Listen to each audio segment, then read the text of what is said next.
Good morning, good afternoon, good evening. Thank y'all so much for joining the live stream again today. I really appreciate it. Shout out to Jacob J, Michael Beach of Life, the NTZ crew. I really appreciate what y'all do to keep everything above board. Keep those wrenches handy, Jacob. All my fourth quarter members. What's up, Jeffrey Taddeo? Your time is drawing near, man. You'll be here pretty soon. I love LaChina, Harry Shoulders. Thank y'all. What's up? W Secrets to Success.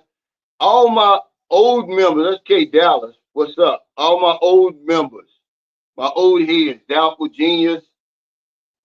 Appreciate y'all for y'all support. Any new viewers and subscribers joining us today for the first time, welcome. Anybody catching this on replay? The peso is 58.91 at the start of this live stream. I don't know what it is right now. He said, they are all new, getting to know you phase, everything coming up roses. Well, y'all know we always have a topic. Today's topic is the honeymoon period, how sweet it is. But we'll talk about a few other things before we get to that. I do want to start out with some sad news. You know, everybody was asking me, hey, where's Sam Champion? What happened to him? Well, his wife reached out to me today, and Sam's recovering from a massive stroke that he suffered December of 2023 that's left him unable to walk and talk. He's getting the best of care right now. She did ask for our prayers. And what I want to do with Sam, I want to send him a boots on the ground t-shirt from over in America, not from over here. He wears a 3X, man. Jacob Tanja, if you could put my email up there, anybody wants to help with that, just a simple shirt, could be like this, 3X, just put, boots on the ground, because he's really a long time follower, man. I mean, really, and supporter. And we sent our condolences out to his wife for his speedy recovery. Because I knew something was going on. I was like, man, where's Sam? I got to the point where I thought, well, maybe he's mad at me, but he wasn't, man. He had a massive stroke, guys. Look, we got to take care of ourselves, better care of ourselves. Especially when you're overseas. Think about this. You don't have health care. So the best health care is self-care. If you don't have any health care, you might as well take better care of yourself. Okay? This is a good start. Anybody can do this. I don't care what condition you're in physically. If you drink more water, that's going to go a long way. Most of us don't drink nearly enough water. So we're dehydrated.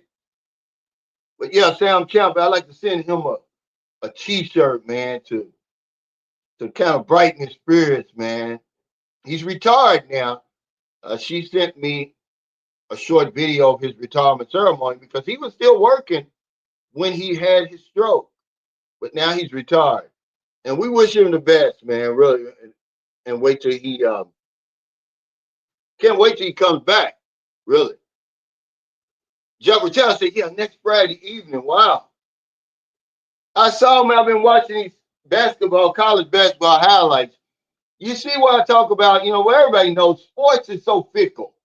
Now, UConn, everybody's, rolling out the red carpet. Now, they done lost 2 games in a row. You're talking about one of the best teams in the last 3 or 4 years. It's going to happen. You're up one day and you're down the next. I mean, that's why, I don't get involved in that stuff. Now the UConn haters are going to come out of the bushes. And the minute they start winning again, going on one of these long winning streaks, they'll go back into hiding. But I thought that was interesting. Yes, 51. But actually, When I'm looking at it now, it's 58.84, but I'm not complaining. I mean, that's unbelievable. Certainly around Thanksgiving, which some people celebrate Thanksgiving over here, but not the country. And Christmas, the holidays coming up. Yeah, there it is right there. Anybody wants to help me, man, just get him just a 3X shirt, and then I'll give you the address to the rehab place where he is. He's actually in Kentucky. He's not far from me. I mean, this is a great, great guy, man. He helps a lot of people in the service and out of the service, veterans and regular people. Yeah, man, I'm sorry to hear about that. Hey, Ron, I mentioned you on my video yesterday. You're the guy who you're kind of disappointed that you can't do any casual dating over here. But I wanted to talk about that a little bit because, I got a lot of pushback on that. Some guys like, oh, here's actual facts that I don't have a problem getting a date over here. Well, that's not where the frustration lies, sir. I want to remind you. The frustration is not about getting a woman. It's about the process that frustrates a lot of us. We're not ready to just jump right into an exclusive relationship, a committed relationship, be tied down and all that. It's not the frustration. Hell, you can basically take a bath, put on some clean clothes, come outside, and you're going to meet somebody. But do you want to get married right away? There's no casual dating over here, man. And if guys tell you that they're casually dating over here, I would question that. I would question that. And you see a lot of these vloggers, they got popular channels, but you never see them with a woman. And my question would be, what man comes to the Philippines just to hang out? See something, and that's their business. They don't have to show any women on their channels. But hell, if you're going to talk about dating, if you're going to talk about women, at least show us that you're with somebody. But those are the ones who saying you can do it and they got all the answers, but you never see them with a woman. And I'm like, well, why are you here? Who comes to the Philippines just to hang out? Hey, what's up, Ross? But that's not what the video was about. Men want to come over here and kind of get their feet wet like they do in the West. Hey, if the sparks fly, maybe it can turn romantic. But you don't have to move in on the first day. And those are the guys who say, oh, it's no problem, because guys like me, we go along with that process. We'll have them meet us at the airport and go straight into cohabitation. But it's other guys who's like, well, I'm not ready for that yet. And they're the ones who are frustrated. And then, the high expectations, man, do you realize what you're up against over here? What's expected of you when you come over here? Because we bring the same type of expectations over here, but nothing like what's expected of us. I mean, we're just like my buddy, you dirty puppy, likes to say all the time. We're literally asked to break the cycle of poverty over here, man. That's a lot. We're being asked to do things that we're incapable of doing. A lot of us, we're older. He says, I wish him a speedy recovery. Yeah, he stayed on the hamster wheel too long for whatever reason, especially if you already have your money right. Why stay? The risks aren't in our favor as we age and get older. I talk about it all the time. When I made that video, I'm 61, I didn't save enough for my retirement. I wasn't complaining. I'm just saying I got off at 55 because you got to trust your instincts, man. You got to trust that inner self. If you can't trust that inner self, who can you trust? I told y'all, man, I'm almost sure, 100% certain that I would either be dead or I'd have suffered a stroke. You got to know when to say when. And if you're 60 something years old and you don't have enough money, which whatever, how much is enough? Now you're trying to make up for lost time that you probably don't have. You better get out here and enjoy it. I wish him the best, man. But he had a massive stroke. I mean, he's not even a shadow of the man he was. He sent me a picture and short video. He can say a few words now. Remember, he had that stroke almost a year ago. But he's just a shadow of man. He was. It really broke my heart, man. I mean, really. But nobody's going to learn from his lesson. We just don't learn. We're always the exception. It's always the other guy until it's you. Even when it comes to death, man, death should be the greatest teacher. But it teaches us nothing. Once we get over our grieving and our shock, we're back to eating pig feet sandwiches and watching TV all day and smoking a pack of cigarettes and drinking a case of Tanduay and Red Horse. Roger Walker, what's up? He said, Cal, I'm leaving Thanksgiving Day, going to Thailand for a month. Be coming your way in September. Come on, man. I really want to meet you too, Roger. Wow, he's leaving on Thanksgiving Day, man. That's well, I guess I don't know. They said that they're expecting a record number of travelers during the Thanksgiving holiday. I don't know if it means the actual day. You may be leaving at the right time. Well, hell, that's Thursday. So it's Tuesday night there. I know you're excited. He said, yeah, I'm looking forward to the honeymoon period. He said, I wish I had time to get him a shirt. I know. He said, congratulations, Roger. Yeah, Roger's a Thailand veteran, though. W Secrets of Success. It's not new to him.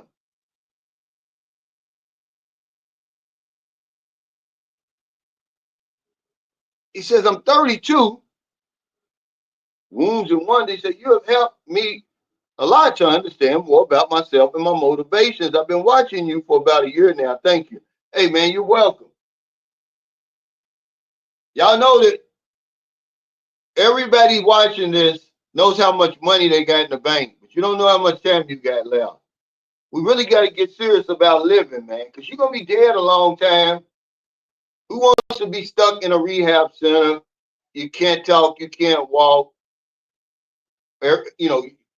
You're at, people have to help you do everything. Y'all see that going on over here? Y'all don't understand how serious it is when somebody has a stroke. I know on the outside it may look like they're doing okay. A woman over here is woefully unqualified to take care of you if you've had a stroke. Okay, I know guys say, well, I'd rather do it with a young Filipina, a nice looking Filipina than a nursing home. Now, you better go in a nursing home so that you can get the right medication and right rehab so you can recover. There's guys over here that are never going to recover.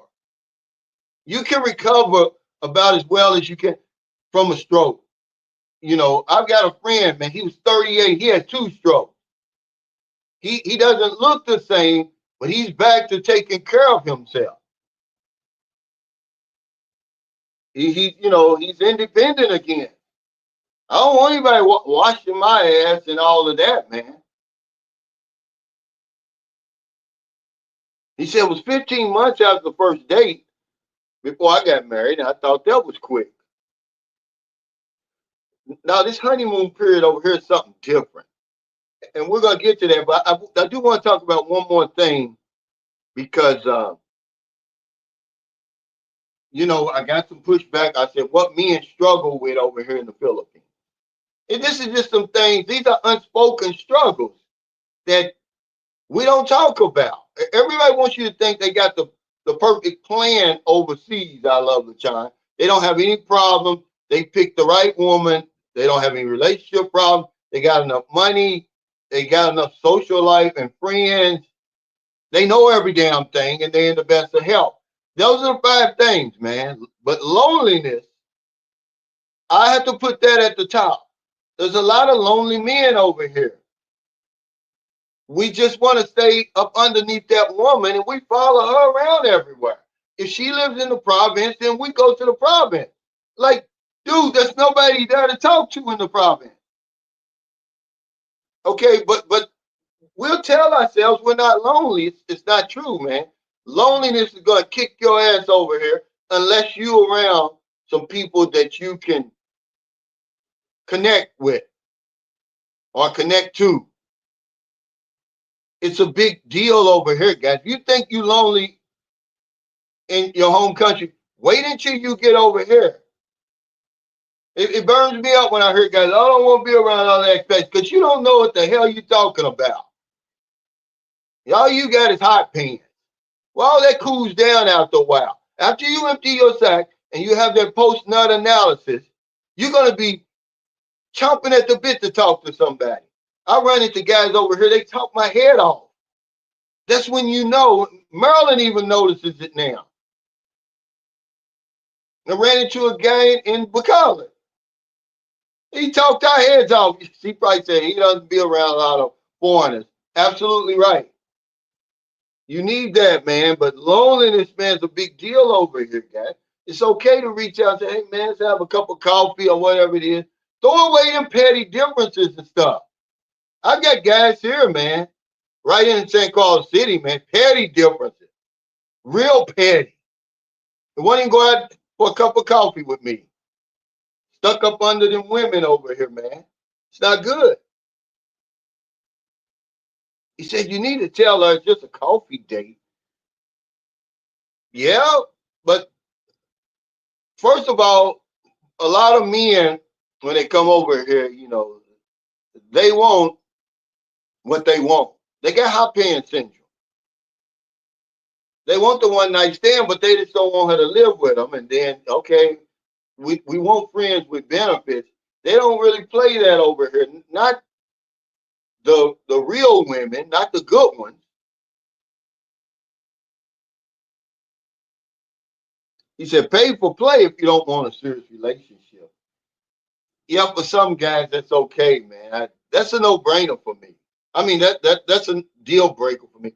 I don't want a woman like that. That's nasty, man. To me, I'm just saying I'm not judging anybody. I'm talking about me and my man. See, I think too much, Philippine Paradise. I'm thinking like this woman just had a dick in her mouth 5 minutes ago. You know, now you all up on me, and you know, I just don't want that. He said, I miss a boo now when I'm beautiful Philippine for 2 weeks. Yeah, see, it's not a hard thing getting a woman. And you're one of the guys like me, we don't have a problem with the speed of things over here. For whatever reason you came over here, it's like, okay, it's what I want. It's what I came here for. But a lot of guys are frustrated with it. They're like, I don't even know you. Why do you want me? Why do you want to move in together? And then some women even talking about marriage and even talking about coming to your country. Because what we do, we start talking to them online and we think we know them just from talking to them online. You don't know those women, man. They want you to get comfortable. And they want to be comfortable because they know when you get over here, it's going to be the honeymoon period. Okay? Let's get to the topic for a little while because I'm gonna tell you something. It's a guy who's been on the honeymoon period 4 times over here. When you're with the right Filipina, and the key word is when you're with the right one. Your honeymoon is every day, guys. I promise you that. It's a never-ending honeymoon. And there's people who watching me right now who can bear witness to that. When you're with the right woman, but sometimes the wrong woman's waiting for you at that airport. But you know, you hear people, they want you to think that if you settle for the Philippines and a Filipina, that you're down here, that you're the low man on the totem pole. They don't know what they're talking about. They come over here and stay stuck in Manila, Cebu, or whatever. They've never really had the true honeymoon period, man. Don't get no sweeter, guys. Okay, I'm 61. I was 45 when I started coming to the Philippines. It doesn't get any better than it gets over here. You can lie to yourself, okay? I'm not in a pissing contest. He said, Cal, have you heard from Akila? Yeah. We chat on WhatsApp just about every day. His woman's here from Panama. So, you know, he's living his best life. Okay. And that's why, you know, but he's invited us for a home cooked meal. He's in IT Park with his woman. He flew her over here, man, which I'm gonna tell you, man, he's winning. Okay. He's winning when you do that. I made a video about that. Okay, the two traveling expats, they winning. He bought his woman here, she bought her man here. You don't have to worry about all that foolishness that a lot of us go through. And, you know, that getting to know each other process. But there's no honeymoon in that. His honeymoon is over. But yeah, I hear from him all the time. You know, he's got his head on right. You know, he's a good guy, man. He's very well read. And, you know, he's an interesting guy to talk to. He's one of those guys you need around when you're over here in the Philippines. Hey, Rashad, he says, undisputed champion of the traveling man in the Philippines, often imitated, never duplicated. What's up, man? Yeah, but until you've had the honeymoon period over here, man, you haven't had it. I mean, when you're with the right Filipino, and remember, it's the right, you gotta be with the right woman, man. You don't even hear the roosters. People be talking about the roosters over here, all the noise and all that. You don't see the poverty. You don't see the trash. You don't see any of that stuff, man. You're literally hypnotized. You're literally walking on air, man. Because let me say this. Let me make this disclaimer, though. I don't play games with these women. They know I'm serious. So they don't hold back. I'm not a cheap Charlie. You know, we're going to live it up. Okay, but I let them know I'm not going to waste your time. So don't waste mine. Let the games begin, really. You know, that's what I'm talking about. And it's like nothing I've ever experienced before. You know, people talk about the karaoke over here, man. You will join in the damn karaoke. Let the right woman meet you at that airport. You'll be joining in the damn karaoke. What's up, Kevin? Thanks for that super chat. He said, you're 100% correct about being lonely. I heard guys all over the world saying it can drive you into making irrational decisions. And this is a great point, man. Thanks for bringing it up. But here's the thing, Kevin. It's unspoken, though, because people want you to think I got it all together. I've got the perfect plan over here. I'm telling you from experience. It gets lonely, man. That's why we travel. Man, when I was in Bacala, let me give Bacala its flowers, man. I met three great guys, man. We had lunch at Cafe Bob's. All you guys out there keep talking about the food in the Philippines. It's because you don't know where to go to get the food. The guy I met, he lives in Bacala, living his best life. Okay. I mean, this guy is really living his best life. He looked to be maybe 50 or in his mid 50s or something, in good shape, had a brand new truck, beautiful home, beautiful wife. He's been living in Bacala for about, I think he said since 2018. He showed me place after place after place. He said, man, the food over there is good. Coffee shop here is good. Food there is good, but it's expensive. He was showing me all these places, but we had a great conversation. The food was good. I mean, really good. It's so good, I ate there 3 days in a row because we ordered the Alfredo pizza, and then I ordered a Reuben sandwich to go. And It was so good. I said, well, I'm gonna take Merle and them here for lunch, and I did. And then we came back again. Hey, what time is it, Travis? Thanks for that super chase. Happy holidays, Cal. Thanks for all you do, brother, man. You welcome, man. Thank you. I know everybody's getting ready to celebrate Thanksgiving. Those who do.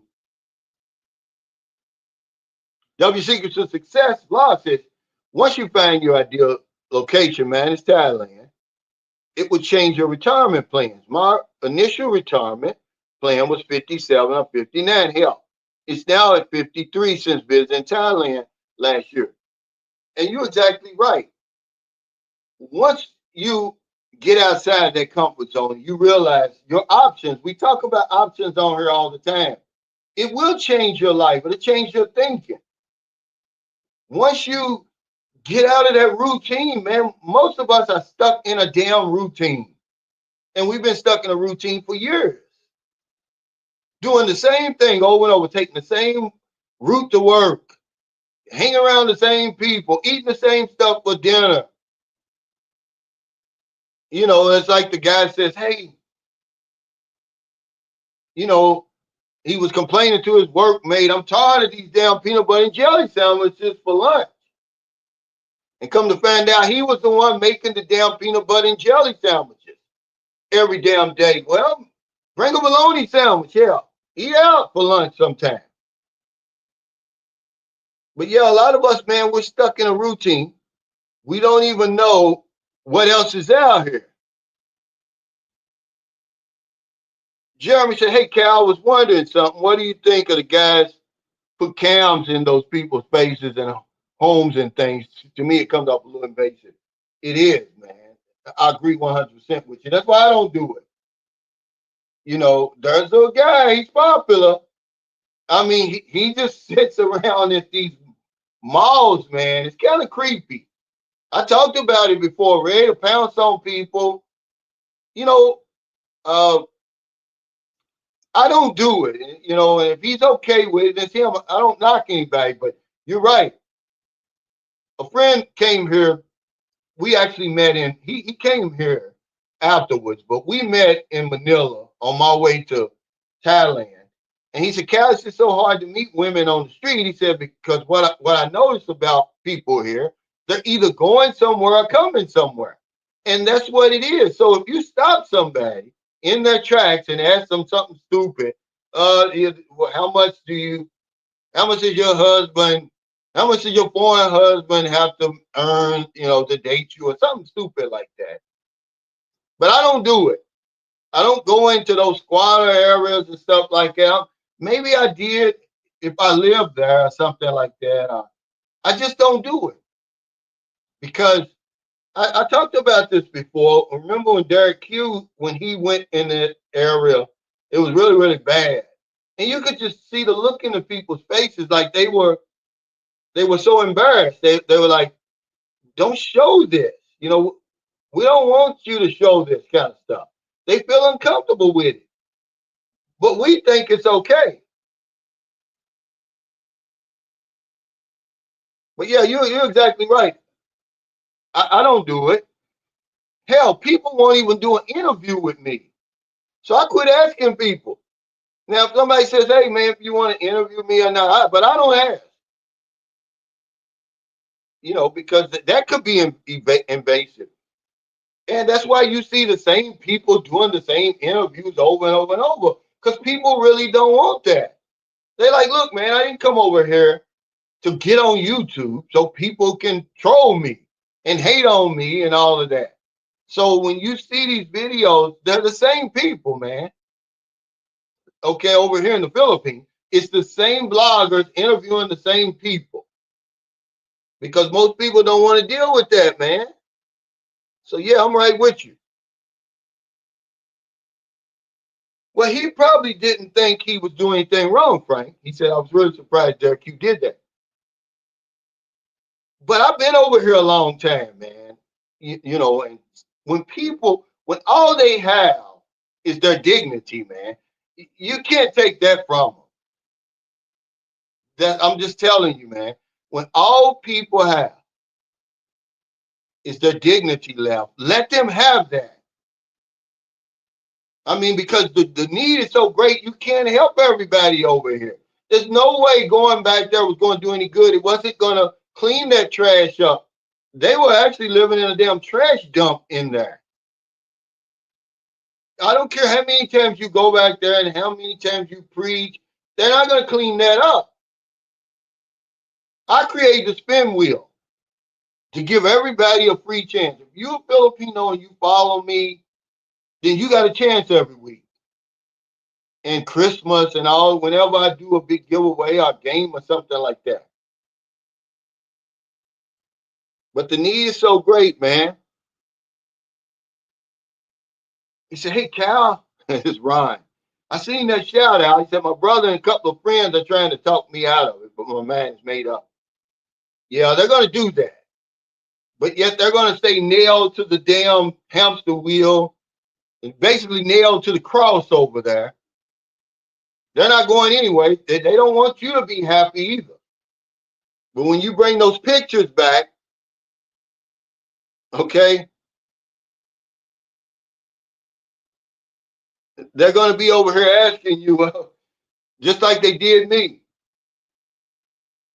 They attack you. Oh, you going over there taking advantage of them women. You leave a first world country to go to a third world country. Now they all in my DM. Want to know the price of the ticket, how much it costs to live in. I'm just telling you. What's up, Rashad? I saw where Baltimore Ravens, they bounced back. They need to get off. They need to get off Lamar Jackson's back, man. The man is one of the greatest quarterbacks that's ever played the game. The fact that he hasn't won a Super Bowl don't mean anything. A lot of those great quarterbacks never won a Super Bowl, and he's still young. Look how old Peyton Manning was before he won a Super Bowl. What's the other? John Elway. He said, Uncle, you touched on something big. I need to travel badly. I can only imagine what juice you was given after traveling to the Philippines the first time in 2009. Yeah, the energy, man, is real. I'm going on record to say the Philippines will change you, man, from coming from the West. And you come to a place like this. Because, okay, although, men, I have to agree with them. They say, all women are the same. Yeah, but they do things a lot differently over here because of their culture. And the honeymoon period is one of them. It's massages on demand. I mean, the woman will literally walk through a brick wall for you. Certainly through the fire and everything else, man. If you meet the right woman's waiting for you at that airport. It's a life-changing experience, man. You'll never forget it. You'll never forget it. It's just in their culture to do that. But remember, I don't play games with these women. I take good care of them when they with me, and they don't hold back.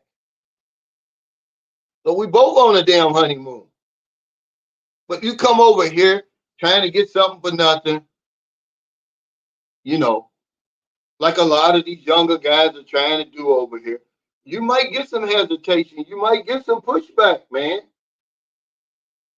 But I'm going to tell you, you come over here and she blows that thing the right way, you see stars over here, man. And then 5 minutes after she's finished, she's ready to go again. And you be like, hold on now. That's the honeymoon I'm talking about. You get adobo for breakfast. What's up, Blizzard Abroad? But at the same time, I warn y'all about the honeymoon period. The experts say this is when the mistakes happen. Remember that I showed y'all that the honeymoon period is here, then the disillusionment, then the culture shock, then you come out of there. But if you're here for only 2 weeks, you don't have time for all of that. You're on the honeymoon period, man.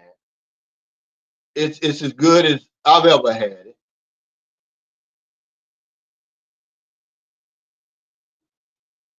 And he makes a great point. The other day I put on my community page where the 66-year-old American gentleman ran over the tricycle and killed the driver. But he's in jail, charged with whatever they charged him with. But over here it's different. So the police said, well, it all depends on his meeting with the family. Because what's going to happen over here, if they come to agreement where he's going to pay the family a certain amount of money, they'll let him out of jail. But a lot of these big trucks, man, we be driving over here. From what the witnesses said in the comments, was the American went to sleep. It was early in the morning. They say he went to sleep at the wheel and ran over the guy. Okay. But he said, he makes a great point. He said, first time motorcycle riders start small with a scooter, get to know the bike, and step up to a bigger bike into the future. That's the same when you get to the Philippines, start small, look around. And this is good information. Thomas, what's up, man? He said, I have no desire to go to squatter areas. Why would you put yourself in danger or show people the worst place to be?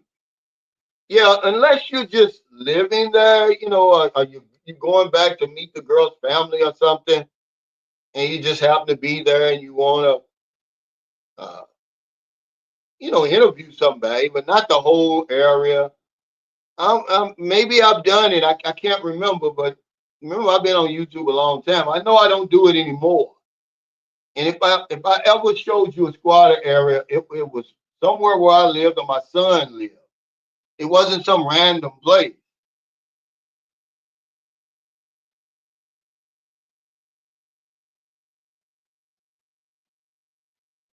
He says, I'm just going to tell her I can't do what your friends can do for you, but they can't do for you what I can do for you. It's not a choice of either or.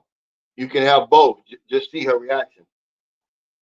Well, they're not going to play these old games like that, man. It's straightforward over here, Harry Shoulders. You can tell you're an honorary member of the club, but you're not a member of the club. When you get over here, man, they're not playing all this type of games like that.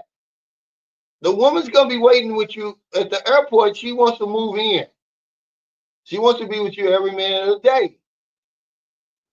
She wants to start the honeymoon period right then and there. There's no playing around and stuff like that. They're saying T.D. Jakes had a stroke. Well, probably worrying about all them Diddy tapes and stuff. I wouldn't blame him. Yeah, Dan Marino and all those guys.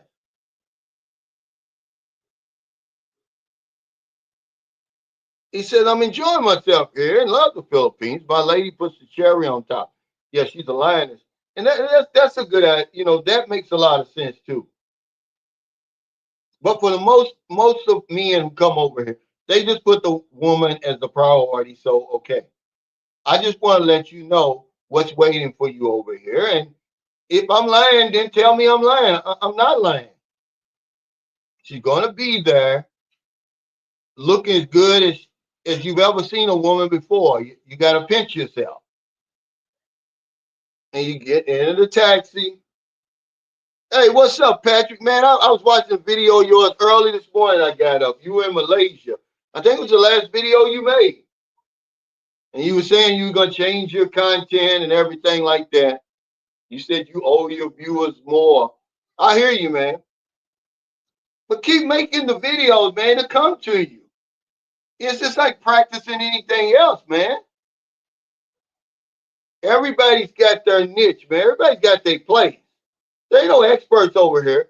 The people who are making videos saying, oh, it's too many vloggers now, but they've joined the fray.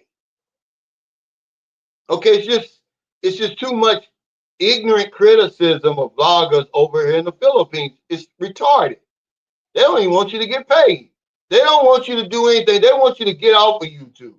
They better put some respect on YouTube, man. YouTube, man. Look. If the NFL has a damn YouTube channel, the NBA, Major League Baseball, all of them, 48 Hours has a YouTube channel, but I'm not supposed to have one.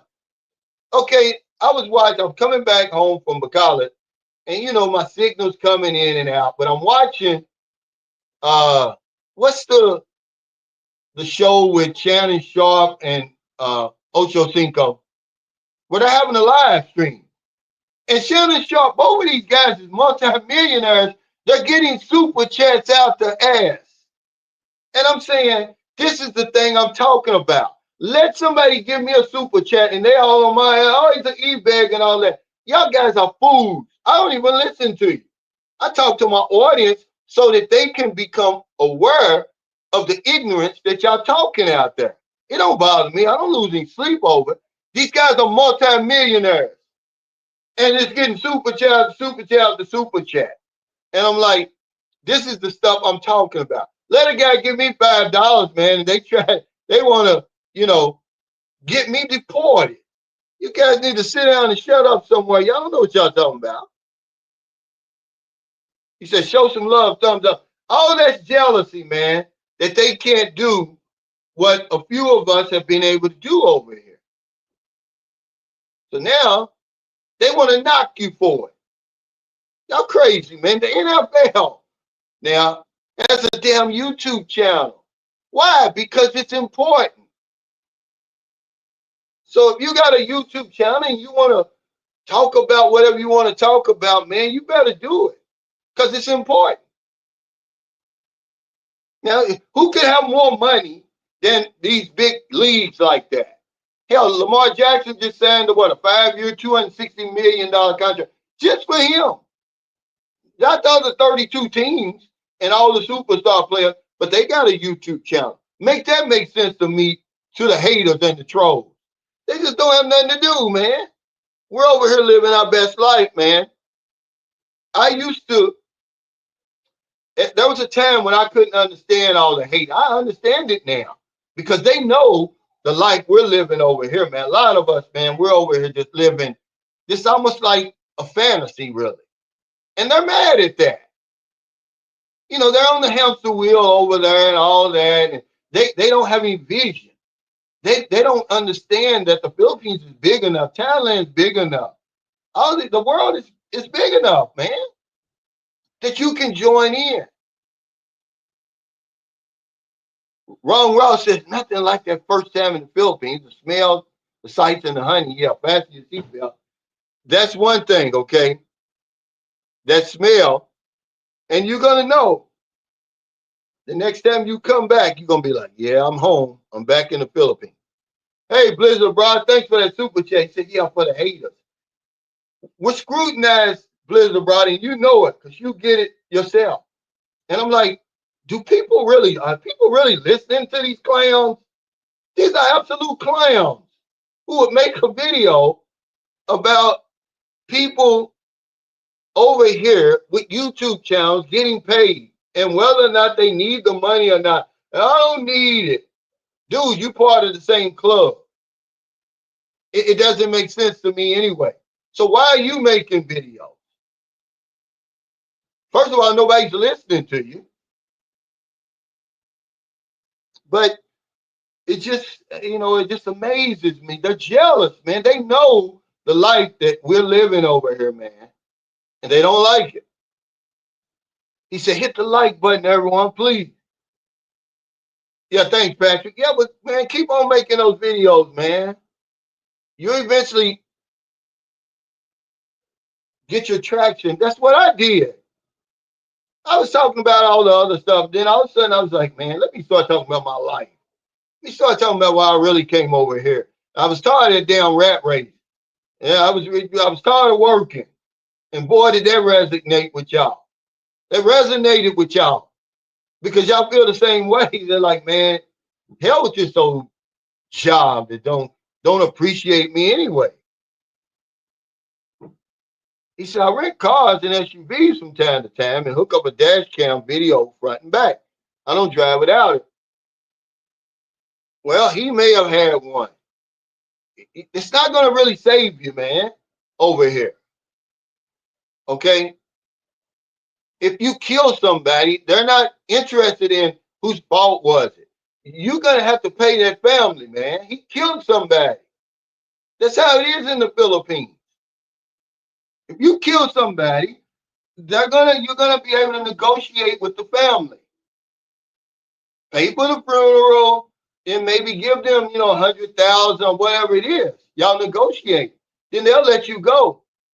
One of Merlin's friends was killed by, he was a tricycle driver, by the way. So be careful even when you get in these tricycles. I had to tell the guy, look, man, stop and let me off. He's drunk off at Khalifa over here. I'm like, man, pull over and let me out of here. Well, anyway, he pulls out in front of this molasses truck, and the truck carrying all this weight. They cannot stop, man. Plows into him, kills him, man. He's laying in the street, gut showing, everything. Family saw that, by the way. Family came and covered him up. Well, the company negotiated with his family, paid for the funeral and all that, and gave him some money and everything. It's what you see what happens over here. So it doesn't matter if you got that cam there. That may make a difference if nobody dies. He killed somebody. I don't drive over here, man. That's just a decision you gotta make. Do I want to drive or not? Some guys do. I don't. Yeah, but you got to see what. I don't believe none of these, um, any of these surveys right here. He said they finally came out saying Thailand's the best country to visit in Southeast Asia. I'm so tired of that. It's getting ridiculous, the comparison, bros. Yeah. I don't believe that stuff. Whenever you see an article like that, it's usually from a travel agency or something like that. Okay. Who are they talking to anyway? I guess if you talk to more people in Thailand, look, go where you're happy. Those lists don't mean anything, man. They'll give you a general idea, but they're selling something. Probably trips to Thailand. See, people don't talk about the hidden dangers of Thailand. Look at the water quality. Look at the air quality over there. I'm not putting Thailand down, but listen, guys, don't be blinded by certain stuff. You pay a price for over tourism. Thailand suffers from over tourism. Okay, and there's a price that you pay for that. 69 million residents, 49 million tourists. Something's got to give. Okay, so just know that when you go over there, all we're talking about is this fancy stuff over there. That if you got enough money, you can have that anywhere you go. Okay, but if I'm happy, I'm not gonna try to rain on your parade if you're in Thailand or Vietnam or wherever with all that, oh, I'm doing it better than you. Man, look, we're in the same club over here.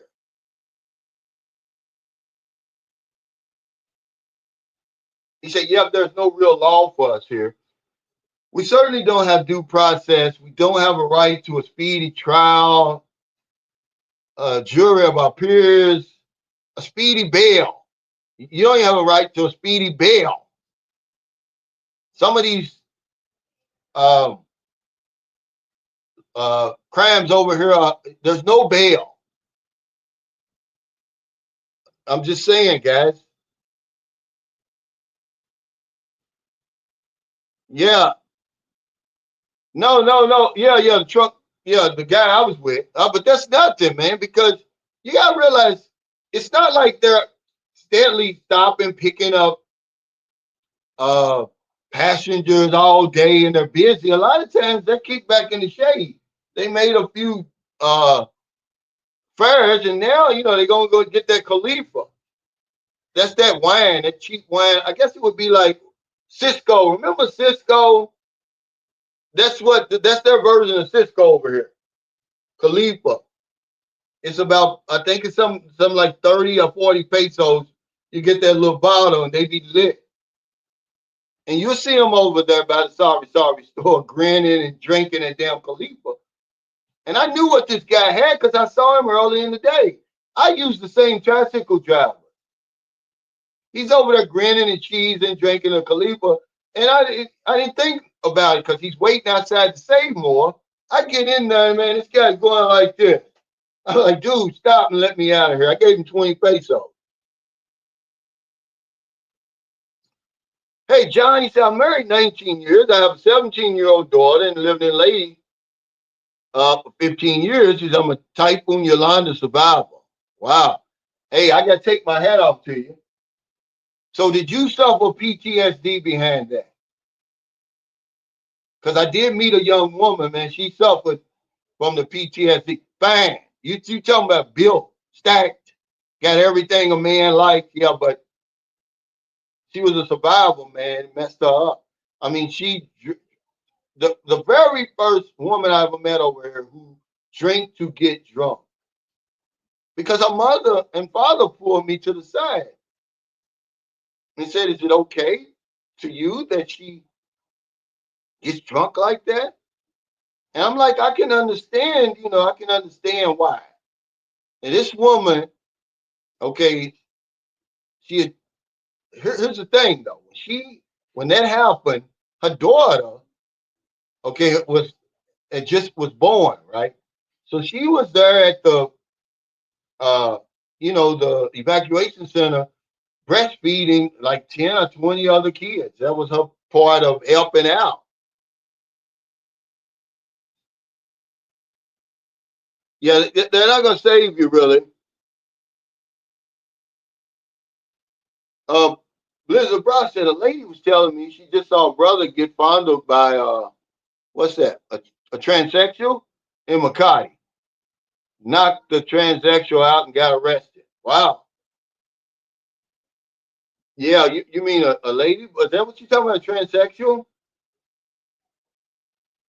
Well, when you on soy 6, man, I had to physically move the lady out of my way. Like, lady, move out of my way. I'm not interested in you. I had to literally move her out of the way. They won't get out of your way. Some of them. It's just so many uh, women out there. I'm like, is it enough men for all them women?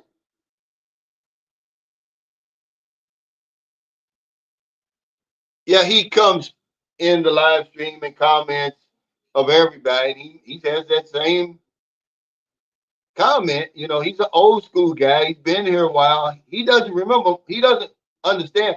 My channel's for the new man and woman. It's not for guys like him who know everything. And he's probably suffers. He probably struggles with one of these things, but you'll never know because it's unspoken. Loneliness is probably one of them. I don't drive here, man. I don't drive here. Yeah, travel's subjective. It is. It's always been subjective. But people use it, you know. What is that, Booby? Wow, some cards. Where'd you get this from? Jollibee cards. No, it's from Dad's birthday. Oh, a birthday. Well, good. If you go somewhere, I'm telling you, Mexico was my first destination. I already checked it out. Okay, February of 2009, I was in Cancun by myself for 10 days. And I was like, this is where I'm coming. Because um, I had won a trip and I took my American wife to Playa del Carmen. And man, we were blown away. We had such a great time, man. And I said, okay, this is where I'm going to retire. And then I said, well, let me go to the Philippines. And everything changed, just like W Secrets of Success said. I couldn't wait to get back here. And everybody doesn't feel that way about the Philippines, but I do. I can't worry about how everybody else feels. This place does it for me.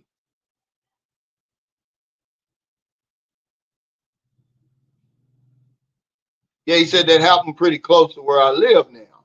He's going to have to pay them, but the family could turn the money down too. Yeah, that's what the police said. After we talk to the family, that's going to depend on the charges.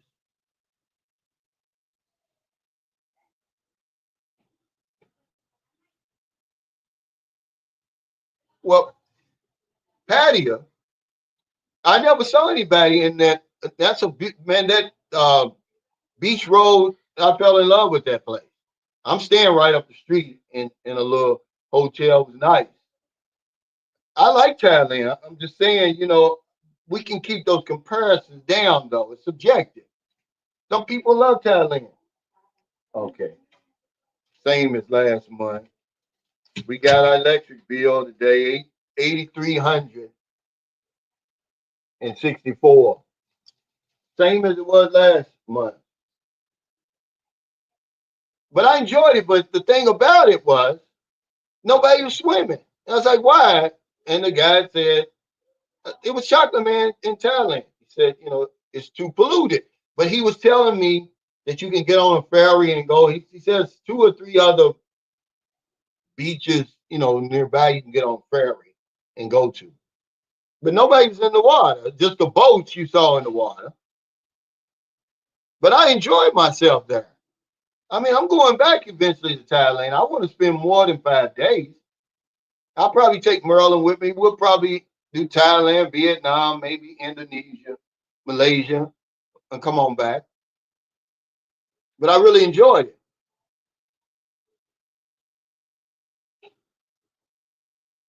Yeah, MD 2020. Now it's more like that Cisco. Yeah, yeah.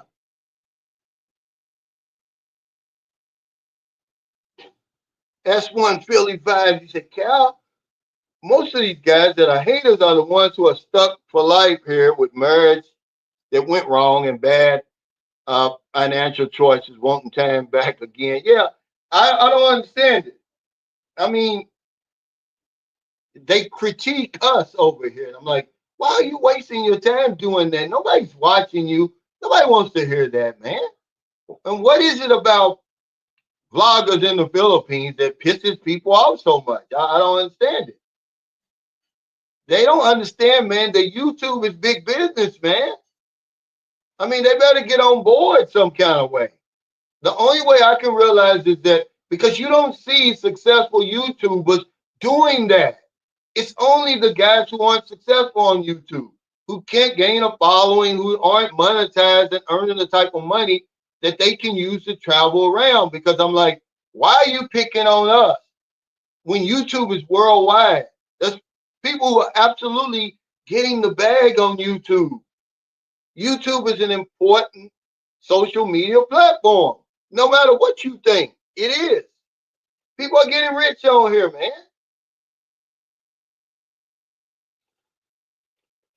But because you're in the Philippines, you're not supposed to do it, I guess. They're barking up the wrong tree with me. I know what I'm talking about. YouTube is nothing to be ashamed of, man. Imagine all the big stars and the big companies. Anybody in their right mind has a YouTube channel and trying to push their narrative and get their message out there or their product out there. And it's no different than the people in the Philippines, but you got these ignorant people. I told you we draw a different type of person to our vlogs and to the Southeast Asia period. They're not normal, man. You know.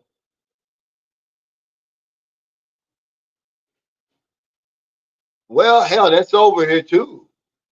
He said, I think most men like to be in Thailand because the women outnumber the men by a large number. Never been there, but the people who have mentioned that to me. Well, hell, it's the same over here. My thing is, we don't know enough about Thailand. Okay, the guys who are saying, oh, it's better than this or it's better than that, they don't know enough about Thailand to make that assertion. But like the guy says, it's all subjective. You can't argue with somebody if they say, hey, I like it in Thailand better than I like it in the Philippines or Vietnam. You can't argue with him. But the Philippines doesn't suffer from over tourism like that. I just had a guy come back from Thailand. He said, Cal, the problem was every 5 feet there's a foreigner, just like I said. It didn't bother me though. It actually made the trip more pleasant because I didn't have to learn the language. I could just talk to my fellow man, my fellow expat. But they don't know enough. Go on Bumps and Bruises. That's the name of his channel. Like instead of Bumps and Bruises, it's bumps and bruises. His name is Bruce. He's been living in Thailand for 20 years. And he said it's ignorant to compare the two. He said because most people who go to Thailand only been to a few select spots. Same with the Philippines. Because this thing, when people say, oh, the food in the Philippines, man, you guys don't know what you're talking about. There's good food over here, man. You're just talking about maybe street vendors or something like that. But when it comes down to actual food places, there's good food here in the Philippines, man. I just was enjoying it in Bacolod. I enjoyed it here in San Carlos. Certainly in my own house. But it's just something that people want to, keep on railing about. Are there more food choices? Absolutely. You better have more food choices if you got 49 million people coming over there. Thailand is not stupid. Okay? You got to have things set up for 49 million coming in there year after year after year. Does that make sense? What's up, Larry? But I'm not going to sit around and argue with people about who's the better place. It's a waste of my time. I know how I'm living over here. I know what the Philippines did for me. I'm no different than anybody else. If I would have liked Thailand better, I'd be in Thailand. Okay? When I came here to the Philippines, I could have went anywhere. I'm talking about in 2009. I was winning then, really winning. My salary was over 200,000. I could have went anywhere. I said, let me go to the Philippines. I want to go as far away from the United States as I possibly can. Mexico wasn't far enough. And when I came here, it was it. It did it for me. The honeymoon started. And boy, is it a honeymoon. If the right woman's waiting for you at that airport, man, it's on and popping. Okay? I'm just telling you. Hey, Johnny said, you're right. I have friends, but no one close to share my thoughts. Yeah, and that's important, man.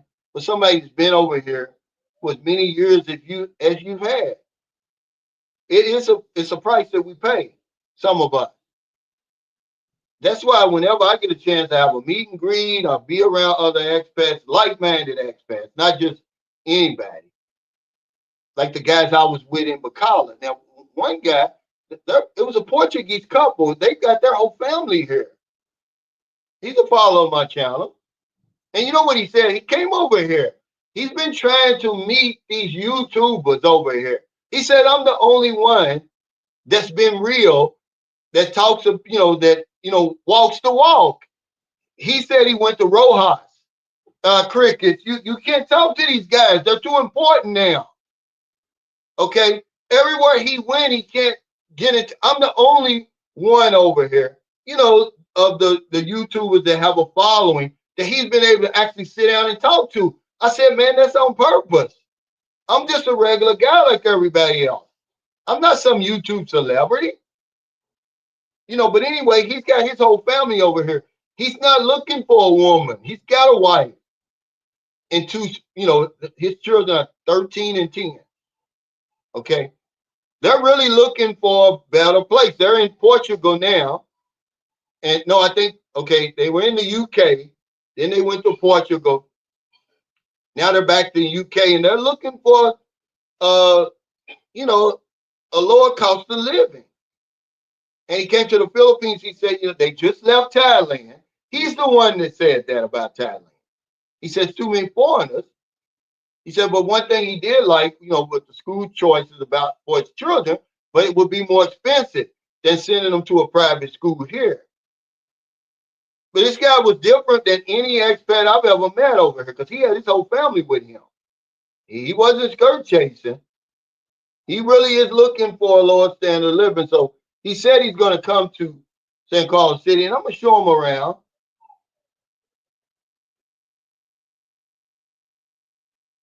I don't understand what you're talking about. He said best time of the year to to arrive to avoid the climate shock. What are you talking about? I don't understand what you're saying. But it's very important. These are three good guys. I mean, all three of them had their heads on the right way. We had a good conversation. They all living their best life. One guy was a business owner.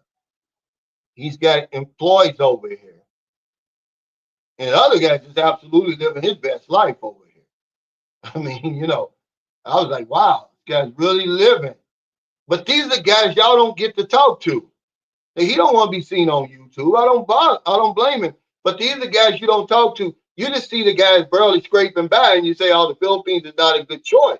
Man, this guy is living as good as anybody I've ever met over here. Wife is a nurse, retired nurse. Okay? Head nurse and all of that. Hey, what's up? He said, this channel should be required viewing. He said, like a college course before you graduate. I don't have all the information, man. I don't know everything, but I do know my life, and I share it with y'all.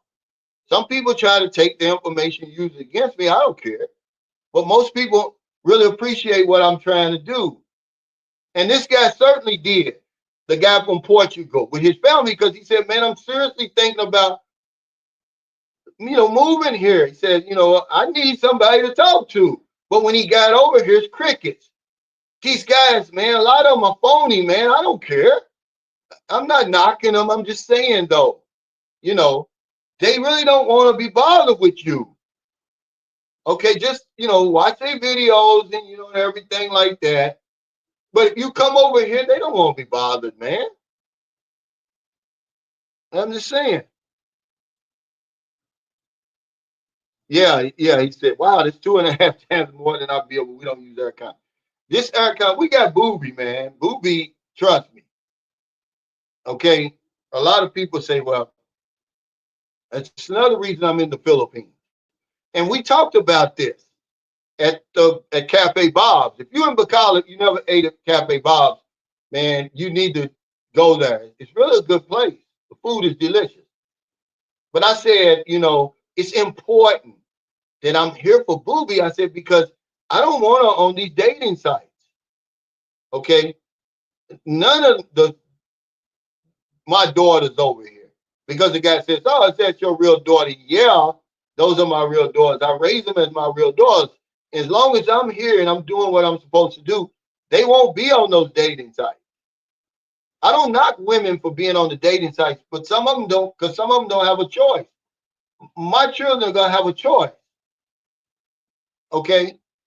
I don't want Booby on that dating site.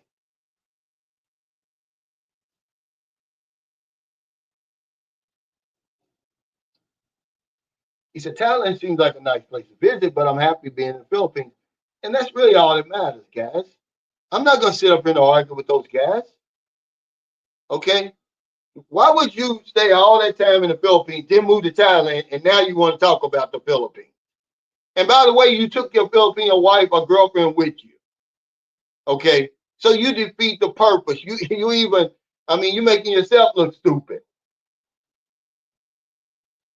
What's up, Retard 2019? Welcome to the chat.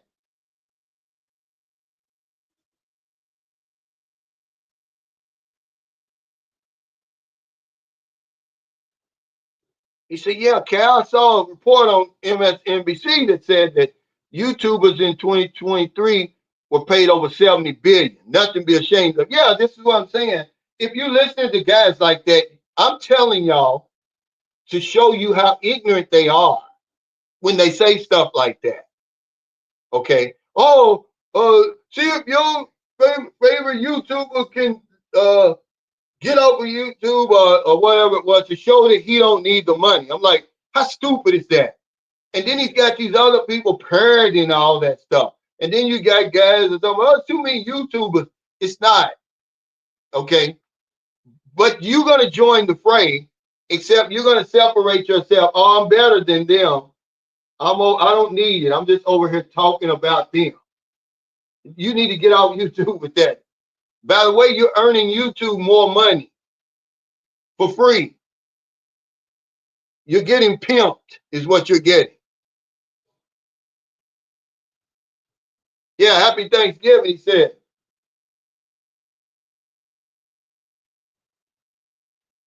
Yeah, that's what they're talking about. I'm going to tell you, the food over here is good. That's Maryland. We shared a Philly cheesesteak from there. And that's not going to be, of course, from Philly, but it's, yeah, hell, you're not going to complain. That thing melted and that steak was so tender. It was so delicious, man. It's the first time I had a Philly cheesesteak. But the guy told me, he said, Cal, there's nothing on this menu that isn't good. Okay. And so I'm sharing it with y'all. I'm giving you the review. So when you come to Bacala, you got a food option. You don't have to be going around in the mall looking for those places. They've got several locations now. Cafe Bob's. Food is good.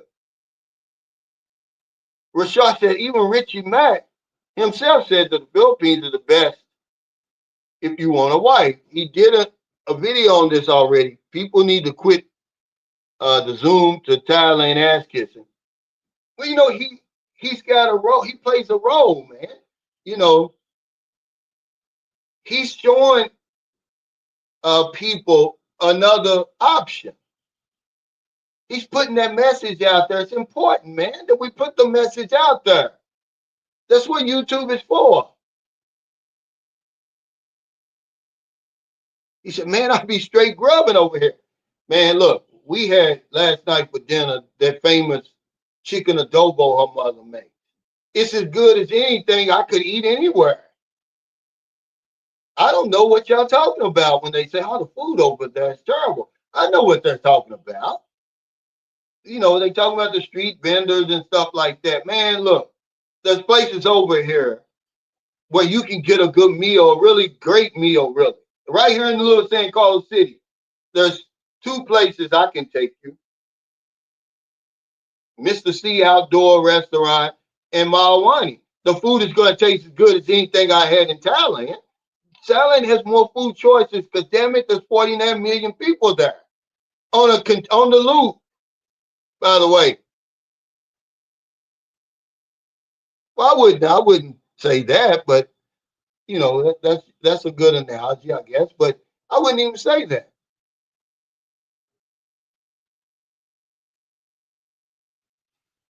He said when the Lachan showed up, he said, "Can Social Security recipients who relocate can still receive their payment?" Why wouldn't you? I mean, you're not rescinding your U.S. citizenship, but I wouldn't have it coming to a bank over here. I mean, I believe you can. I watched a video where a lot of expats are doing it. I wouldn't do it. I just leave it in my bank in America and just get the money. I'd make one transfer every month, Blue Art, to my checking account over here, which is what my savings account over here, which is what I do. And then we got Maryland account. I give Maryland money every month to put in her account. She's got a pie. I mean, and she's had an account for a long time. I didn't do that so we could get a visa or something like that. I did that to set her up, man. That's my woman now. I mean, she'll walk through a brick wall for me. She's already proven that. So I want to make sure that her life, if I'm not around, she's able to maintain this house. First of all, you can sell that guest house if you want to, or rent it out. Either one. Just build your wall there, lease out that land in front of that guest house, and you got you 500,000 pesos, Maryland. See, I educate my woman. You okay? Now, as long as you don't be stupid, that should be lifetime money for you. But if I was her, I would just rent it out. But it's a lot of things that she can do. But I'm certainly not going to open up a sorry store. I'm not going, because the guy was messaging me. He's a friend of mine. He's been over here before, ate at my table and everything. He's setting his girl up over here and he's mad because she giving out too much credit, sorry store and all that. I'm like, look, man, why are you wasting your money with that sorry store? Okay, even the best intentions with that sorry store is not going to earn them a whole lot of money. It's just a status thing. What's up, Cos? He said, what's up? I'm Kansas City bound this Friday. Well, at least you smart. You taking your woman with you.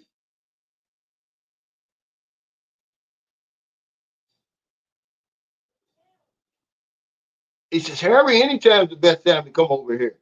It is. I mean, if you get it over here, it's just something about the Philippines. The guys who really enjoy themselves over here, first of all, they just simple guys. You know, we don't have to have the 70-inch screen TV. We don't have to have a ball on every corner and all that stuff. Okay. But I tell you, the weather over here and that sunshine, see the sun shining right now. You can see it coming through my window. That does something to me. Okay. The woman's just the icing on the cake, man. I've had a post nut analysis. Oh, that's behind me now. I gotta be somewhere more than just for a woman. Some other things gotta appeal to me. There's a lot of good expats over here, man. There's a lot of good people over here. I mean, I've literally met thousands of good people over here. He said, does Thailand have any nasty foods? People talk about the food in Thailand like it's God's food. Well, what I don't get about Thailand, you very seldom see somebody giving you the nitty gritty about the Thailand. It's a utopia. And I don't know if it's because there's a kingdom there and you can't say bad stuff about Thailand, but they only show the sugary stuff. And I'm thinking to myself, dude, I was over there just for 5 days. I saw the good and the bad in 5 days, but nobody talks about that. Did you realize they've got an insurrection going on? An insurgency, I mean, in southern Thailand, just like the Philippines has in the southern Philippines, but people don't talk about it. I need to know that, man, because I'm wandering around like however it's a utopia, not realizing hell, the same people set out bombs in Phuket, the same people who blew up Bali, they got connections in the southern Thailand. Okay, all that same crazy stuff going on down there. That's why they tell you don't go there, but nobody talks about it. I stumbled upon it. Hey, thank you. He said, happy Thanksgiving to you in advance, man. Thank you so much, man. I mean, that should be something that I shouldn't have. I mean, I was 61 when I found that out, guys, that there was a insurgency in Thailand. And I got a pushback when I said it. Chocolate Man for Thailand came for me. The other guy came for me. What's his name? I can't think. You know, I'm like, dude, why y'all coming for me, man? We are not talking about, you know, because they were talking about, oh, it's worse in the Philippines. It don't matter. Make a video about it, dude, and tell us about that down there. I'm not, I mean, they'll come at you if you say something wrong about Thailand. I'm like, dude, people don't care nothing about us over there. No more than they care about us over here. You better keep on flashing them dollars. But they take it personal if you say something about Thailand. Man, I'm like, I'm not going to take up for the Philippines. They can take up for themselves. He said, I've still not found a good pizza in the Philippines. Well, go to Cafe Bob if you in Bacala. They got a damn good pizza. And one of the guys was telling me, I forgot where he said the pizza. What's the other? What's the name? Not S and R. What's the other place? Landers. He said Landers has got a good pizza. But that pizza in Cafe Bob is absolutely good. We had the Alfredo, you know, which is chicken and mushrooms. Oh, it's delicious, man. Because the crust was right. Okay. Now, normally when you have a pizza over here, the dough is not right. It's not cooked all the way. We got a good pizza place here, but I have to bring it home and put it in my toaster. to really get it the way I want it. But they've got real mozzarella cheese in Cafe Bob. What's up, Willie? He said, Cal, is March a good time to come over there? Weather-wise, that's a good city to hang out in. Yeah. Well, it starts out, that's the summer. Starts in March. So it's going to be hot. Hell, it's hot now. But I mean, it's really hot. May is the hottest month in the Philippines. He said, what's a good city to hang out? I would stick with the basics, guys.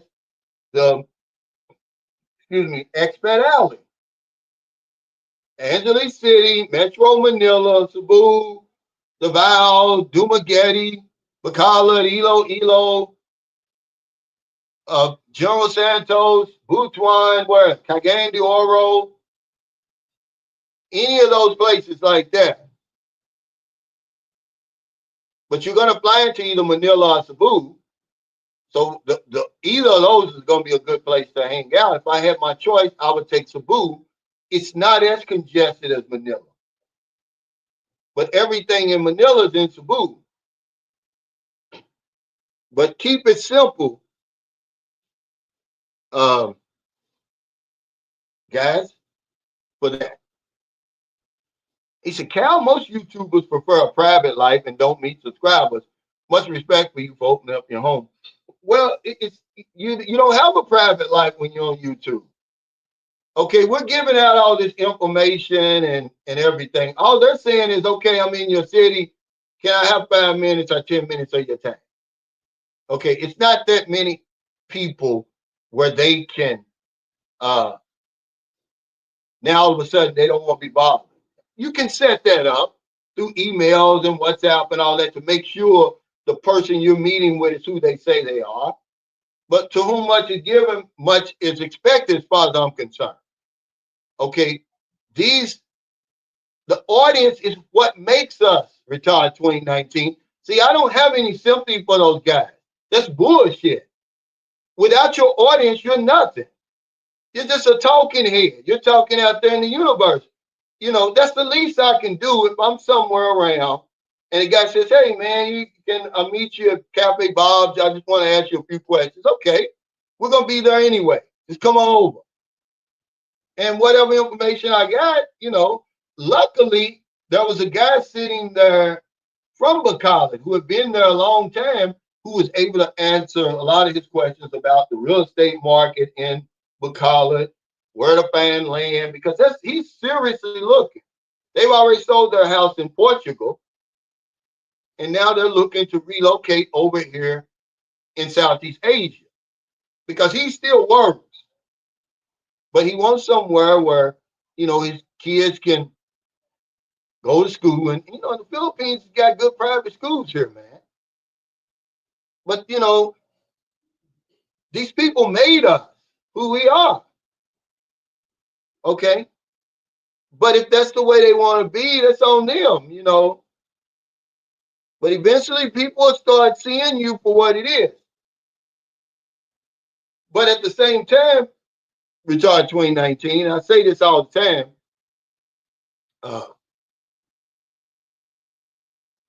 It's the people who don't come over here who are really financing YouTube. The armchair bros and the plantation bros. It's the people who never come here to Thailand and all that. They're the ones who are watching these videos. So when you got a few guys who actually make it over here, man, you got to make time for them. I'm sorry, man. Okay. I mean, you're not going to take up my whole day, but hell, I mean, it's nothing. He was just telling me that of all the guys he reached out to, I was the only one that responded. Send an email to some of these guys. Send a comment. Okay, they might put the heart there. I just think that it's being disingenuous to do that because you're nothing without your viewers and subscribers. But people get the big head. They don't want to be bothered. What do you mean you don't want to be bothered? I came to the Philippines because watching your videos, you inspired me to come over there. At least have a beer with me or something if I'm in your area. Okay, I don't have to stay all night. But see, I didn't even think I was doing anything different. retired 2019. I promise you I didn't. I didn't do that to stand out and be different. That's just a natural thing for me to do. That's how I was raised. I'm like, without these guys, I'm back over here in the hamster wheel working. Okay? So if somebody stops through St. Carlos City and says, hey man, let's go out to dinner or lunch or whatever it is, or the guest house available, absolutely. Or when is your next meet and greet? You know, hey, Kaz, thanks for that super chat. He said, Cal, did you hear about the tainted alcoholic beverages killing foreign tourists in Laos? No, but I did hear, I was watching Retired in Paradise. That's the name of Joe's channel. I watch his channel. He's in Cambodia. And one guy in the comments said, hey, because he went out. He said, nightlife in Cambodia. He's at this bar. He's drinking. And the guy said, hey, man, be careful. They're selling these, be careful of the tainted drinks over there. They're killing people. Now, this is the first one I heard of in Laos. Yeah, Laos. Wow. And it's funny because I was looking at another video today. The guy who's in Brazil, what's his name? The big YouTube over there that's got a lot of traction in Brazil. He said a friend of his and got robbed and drugged and robbed in Brazil. And I'm like, I told Marilyn was like, because we watching on the TV, and Marilyn's like, again? Why is this happening to people? We let our guards down, I guess, but I'm glad you told us. I don't know many people, Kaz, who's going to Laos, though. I've never seen one YouTube over there. I've seen some YouTubers in Myanmar. Why don't you go over and investigate, Kaz? Because I know you've been moving around here lately.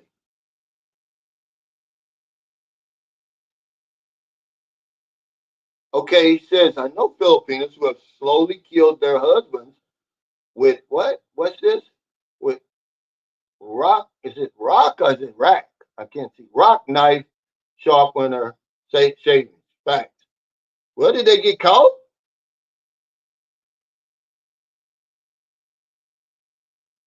He said, Cal, maybe I can rent your land for you for my business. I'll talk to you about it when I'm going to move to the Philippines, okay, if you don't use it for something else. You mean the land I got in Toledo? But what kind of business? Now, this house next door is available for sale.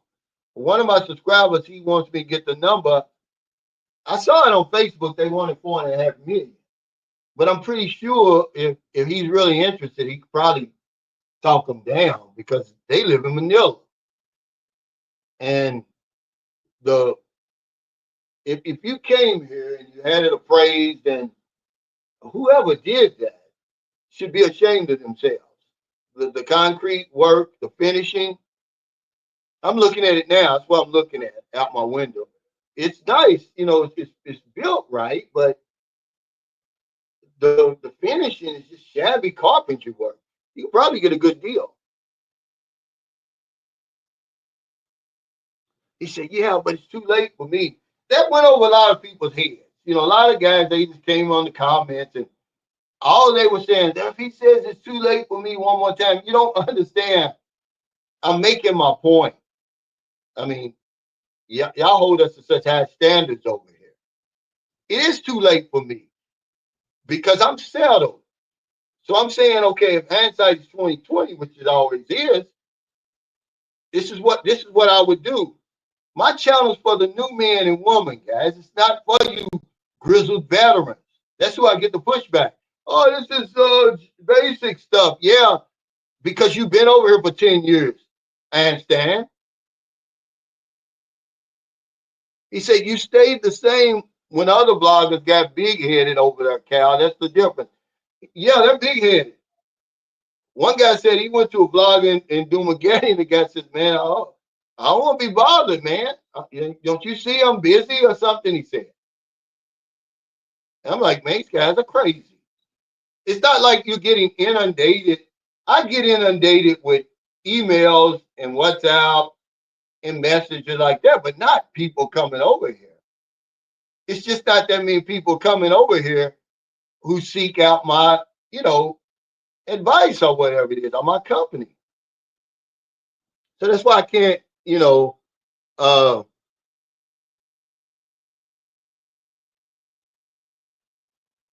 I can't have any sympathy for those guys who say they don't want to be bothered. He said, Cal, what a genius idea. YouTube telling your life story and getting paid for it. Keep the boots on the ground going. Yeah, I mean, but if you listen to some of these crazy nuts over here, they're here and they're mostly in America. They want to knock you for being on YouTube like we're committing crime. Look, man, we're not selling drugs over here. And they want to say, oh, y'all have those those long live streams and oh, you're making videos every day, putting out all that information. They don't understand how YouTube works. It's on a revolving cycle, guys. There's new people coming to my channel every day. It's nothing stationary about YouTube. If you're fortunate enough to have a base, a big enough base, where just that base is going to put you over, then hell, I applaud you. But most of us aren't like that. We need those new viewers coming in. And the good video I made last week, in 3 more weeks, it goes off. Okay? You can't rest on your laurels over here. But hell, if the news is on every day, okay, but we're not supposed to be on every day. People are crazy, man. It's just, no, it's not MT. What's his name? It's a young guy. He wears glasses. I forgot his name. But anyway, he said that somebody, um, one friend of his, he said, came over there and got drugged and robbed in Brazil. And I'm like, why is this happening, guys? Why is this happening? Because men don't listen. We're hard-headed. We don't want your help. First of all, a lot of men are sneaking over here because you say, well, why guys keep giving away all their money and this and that? Because they don't think that they can learn anything from people like me. When I say, hey, it's okay to take care of women, but you don't have to go overboard. We're spending too much money. I was talking to a guy. He's a subscriber, man. He's here now. He goes back and forth. He's retired. He lives down in Mendon now. He said, Cal, I saw the video about your house. I said, I built the modern day house for $20,000. He said, I don't understand why men are coming over here spending all that money on these houses. Because he's got a nice house, but he only spent like $1.5 million for his house. And he really got a nice house down there. It's basically a new house. Okay, and I said, well, they're always going to say it's their money, and it is. But why are you spending 6, 8, 10, 20 million for a house when the woman's not going to be able to maintain it? Okay, you don't have to do that to have a nice house here in the Philippines. But we bring our Western thinking with us. And then we're competing, man. We still, it's still like old Joneses stuff over here. Keeping up with the Joneses. Oh, my house is going to be better than yours. There's no reason to do that. You defeat the purpose of even coming to a place like the Philippines. There's no way I would spend, you just don't have to do it, guys. These guys are spending $150,000, $200,000, $300,000 for houses over here. Knowing good and well when you die, fool, the woman's going to sell it for $1 million or whatever. Okay? Or she's not going to even be able to pay the taxes. They're going to take it or whatever.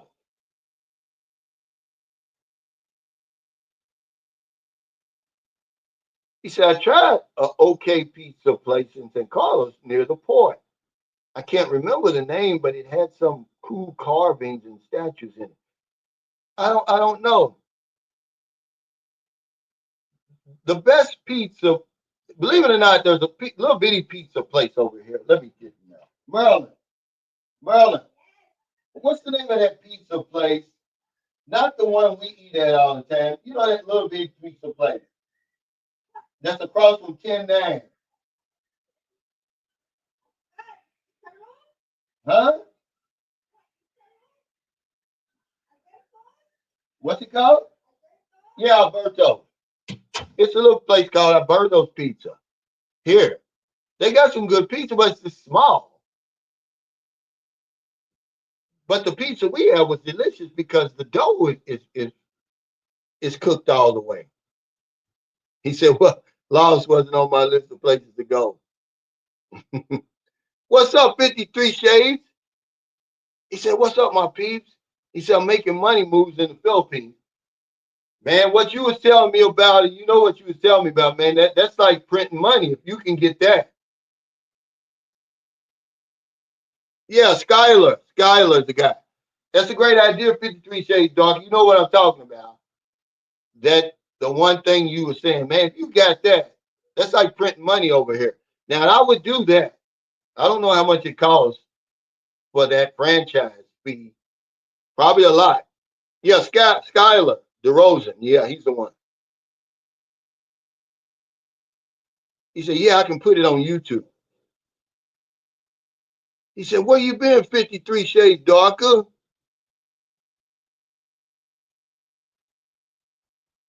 He said, I'm just making some good moves here. Yeah, he's still here. Yeah, I'm going to take Merlin to Vietnam, the name, but hell, the name's got that weather too, like the Philippines. Taiwan has the weather. You just got to know where you're going, guys. Over here, man, because these monsoon season and typhoon season over here, man, it's no joke. You know, that's the thing about the Philippines. See, people think when you say the Philippines, people think it's just like one state, like California or something. Even in California, but you know what I'm saying? Like in America, okay, if you're down in Florida, you're getting those hurricanes. We don't get hurricanes in Kentucky. We might get a tornado or something. But the weather's different. It varies from state to state. But it's the same way over here. Everybody's not hit by those typhoons and landslides and all that stuff, flooding and all that. But they think it's just one Philippines. It's really not. Y'all forget that before the Spanish, man, all these islands were sovereign. And to a certain extent, it's that way today, except for the federal government. He said he was an easy mark. No, but what I'm saying is, Blue Art, if you just turn on YouTube in Colombia and Brazil, you see all these drugs. That's scopolamine, however you want to pronounce it. There's no way you should go to Brazil and get drugged.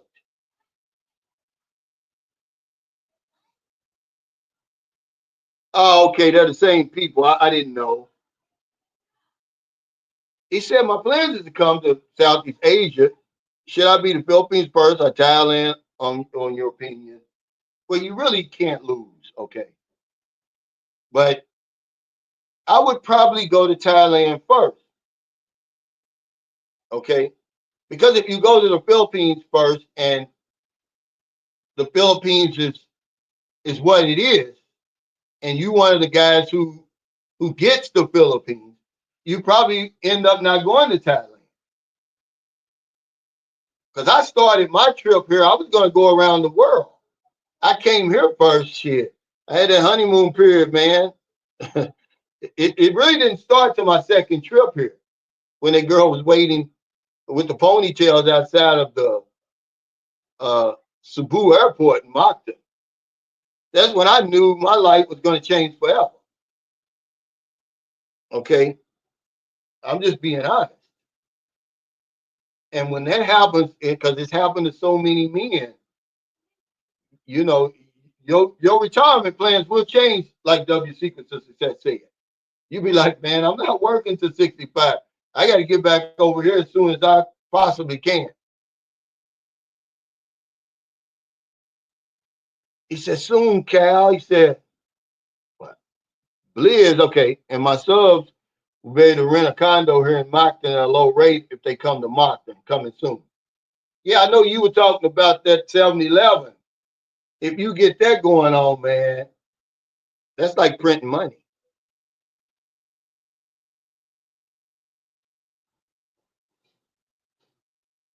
He said, Cal gives you guys good advice, but you have to make your own way. Yeah, people can lead you in the right direction, but it's up to you to follow the directions. Yeah, you're going to make your own decisions. And it's kind of hard when you're on that honeymoon period because I got right down, I wrote down here, this is the baby making period. This is when you start making marriage plans and visa plans, man, because you're not in your right state of mind. You have to be real careful. I would say don't make any major decisions during that honeymoon period. But this is the mistake we make because it's so good. You say, I never had it so good. You know, I can't go wrong. I might as well go ahead and, hire the engineer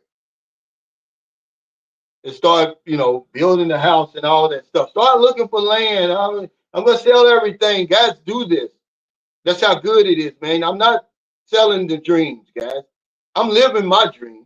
I don't sell dreams because I'm already live. My dreams are no longer dreams. They're my reality. I'm telling you that if the right woman is waiting for you at that airport, man, you got to be careful over here. It's not like any other place you've been.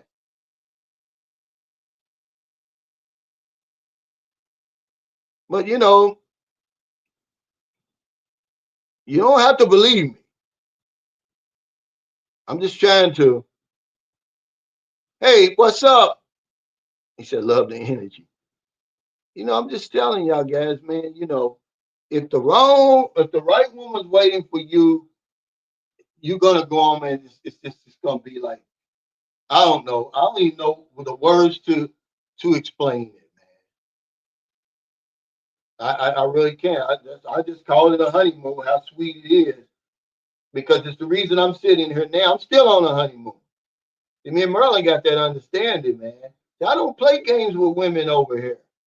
I'm gonna do my part, and they do theirs, man. And every day it's like a honeymoon.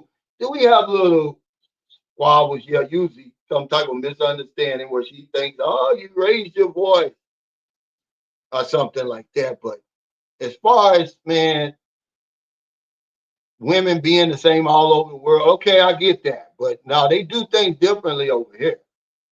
Hey, the Sigma nigga, thanks for that super chat. He said, "Thanks, Cal. I'm in my fourth quarter. I pay it forward. Help too, like you helped me, absolutely." And see, people don't understand that there's a law of compensation, man. Y'all don't believe me. I don't care. It's as irrefutable as the law of gravity. When you help other people, you're going to help yourself. It's coming back, man. And the longer it takes, the bigger the reward. Those are the type of laws I like, man. It don't matter what color you are, how much education you have, how much money you have, or any of that, how good looking you are. If you follow the law, you're going to benefit. If you violate, you're going to be punished. I can deal with that. What's up, Confident Boy Speaks? Thanks for that super chat and congratulations. He's off the hamster wheel at a young age. How old are you, 50? He pulled the trigger. He said, enough, I've had enough. And he's young enough, he can always go back to work. He said, raining hard in Surigao del Sur, but I still hit the gym. I've been to Thailand many times. I think people mean the availability of Western food. Thai food's great, but like Filipino food, it depends on the cook. Yeah, I think you're right. And I think, Thailand is modern in a lot of places, and it's used to uh, and it has what the things that we're used to seeing, the availability, the convenience. And I get it, man, but I'm not going to put down another place to make myself look better. I had a damn good time in Thailand, ate some great Thai food. I wanted Thai food. I said, You know, that's why I came here for. The last night I was in patio. I had Mr. Lee. I said, look, man, take me to a Thai food place, not a Western place. And he did the ordering, man. It was delicious. It was just some new stuff I never tasted. And I understand why people like Thailand, but they don't know enough about Thailand to say it's better than the Philippines. And we don't know enough about the Philippines to say it's better than any other place. We're just taking it at our level, what you're seeing. If you got the money, man, you can enjoy anything in America that you can enjoy here. Now, you can't go to an NBA game, but hell, you can go to a PBA. But y'all know what I'm saying.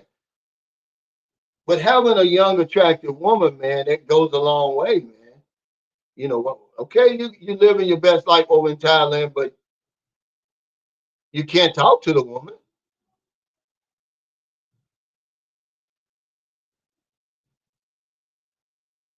Yeah, when you give, you get. Oh, wow, you're 41. I didn't think you was 50.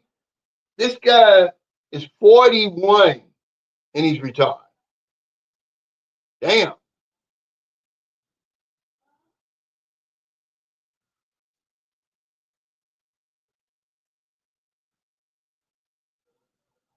Yeah, yeah. He said that's where the travel bug. Yeah, it started in the Navy, but then when I got out, I didn't go anywhere, man, for a long, long time. When I got out of the Navy, I didn't go. Okay, I got out of the Navy in 84. You know, end of 84. So I didn't travel overseas again until 2009. But I'm gonna tell you, it was the Navy, but then it was Anthony Bourdain and Andrew Zimmerman. But then I started watching y'all. The guy Charles, what's this guy's name? May rest in peace in Brazil. He really like the first regular guy I watched on YouTube talking about moving overseas somewhere. But that's when I started really. It got in my mind, like, yeah, I like to live over there with the low cost of living, don't have to work. I already formulated it in my mind, man. I put it out there in the universe. I want to go somewhere where I don't have to work, where the weather's nice all the time, nice beaches, the low cost of living, you know, and I got a nice woman, a shapely woman. And I got all that now. I put it out there. It took years, but it came. Yeah, we were talking about this. Me and the guy I told you, this guy living the best life. I mean, for him to be his age and the setup he's got over here in the Philippines, and this guy lives in Bacolod, probably the best I've seen. And that's what we were talking about that on the way back. He was taking me back to my Airbnb. And I said, you know something, man? I never heard anybody talk about an infrastructure as far as traveling and stuff until I got on YouTube. Guys, y'all full of shit, man, with that. I'm calling you out now. When we travel, man, we aren't worried about no damn infrastructure, man. People bring that up. It's just a way to say, oh, I'm in a better place than you. You know good and damn well you ain't in Thailand for no infrastructure. If that's the case, I stay at home in America. Can you argue with me that America's got a pretty good infrastructure? But it never occurred to me when I decided to come to the Philippines, or when I went to Cancun. It never occurred to me of whether or not it had a good enough infrastructure or not. Certainly when I decided to come to the Philippines, I had enough money I could have went anywhere. Do you think I looked up, well, how well is the infrastructure in the Philippines? And that was uh, the reason to come or not? Absolutely not. Y'all full of shit, man, when you talk about that. I mean, because absolutely, wherever you go, most of us, it's not going to be like we're living in the 18th century. This is where I get off the train with you guys. Y'all act like living in the Philippines like we're back in the 1800s or something. Y'all full of shit, man. I live as well over here as I live in America. Okay, where I live, my little subdivision, the streets aren't finished. So you got a little rocky road to get to my house. But other than that, I got all the amenities that I had at home. Okay. And I'm on a honeymoon 24 hours a day. So all that old infrastructure stuff, man, y'all full of shit, man. And what y'all really talking about is internet. It's not like you flying in a plane every damn day. You got to fly to the Philippines. So that's part of the infrastructure. But they kill me with that infrastructure stuff.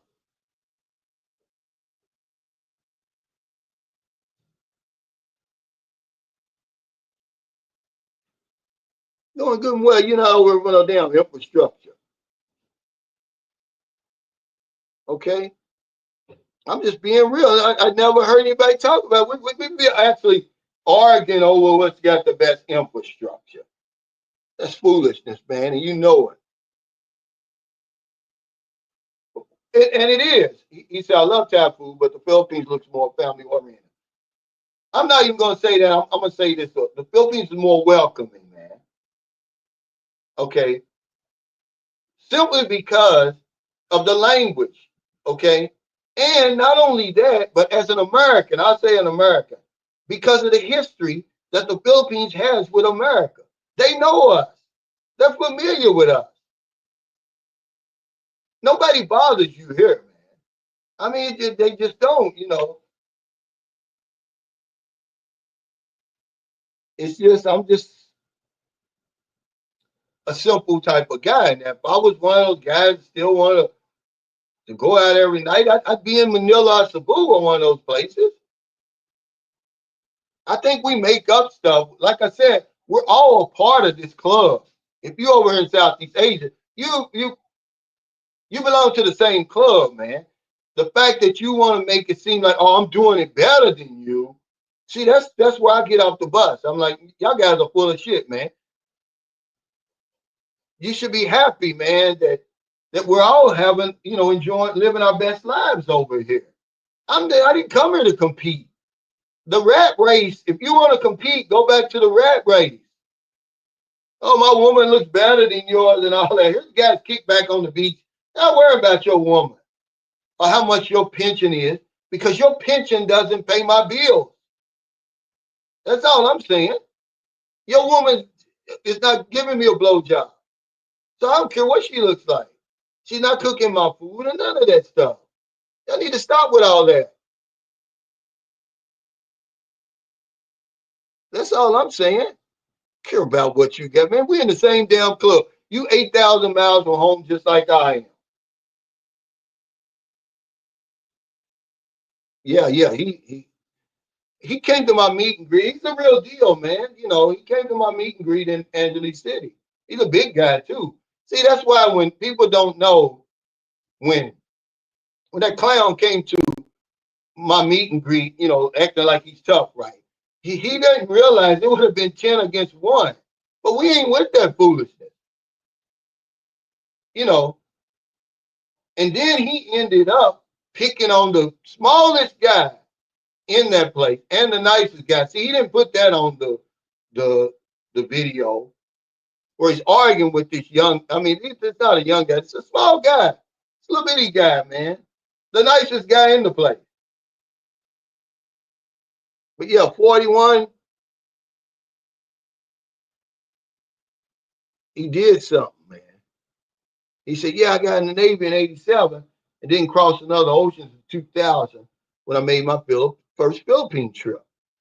Yeah, it took me. It was 20. That would have been 20, 25 years. Well, actually, less than that because we went to Mexico in 2007. He said, "Shoot, I was retired at 44, but hell, you're working though, cuz he don't work at all. This guy don't work at all. He don't have no schedule."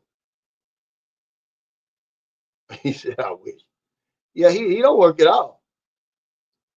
He said, "I just wanted to eliminate the coulda, woulda." I hear you. And see, it took me a while because I couldn't realize. I'm like, well, why are these guys so mad at us over here? You know, why do we get hated on so much in Southeast Asia? I get it now because they know the life we living over here. You got that little sweet thing down there in Surigao, Del Sur. That's in northern Mindanao, by the way. You know, living your best life at 41. If you were to come out and start a YouTube channel, they would hate on you, man. They'd be like, man, I ain't that guy. Look at the life he's living. He don't have to work. You know, every day's a damn honeymoon. You know, you living big over here, man. People don't like that. Instead of them getting their life together and joining us over here, joining the party, they want to be lifetime haters. Okay, you got you bought your subscription to Lifetime Haters Group.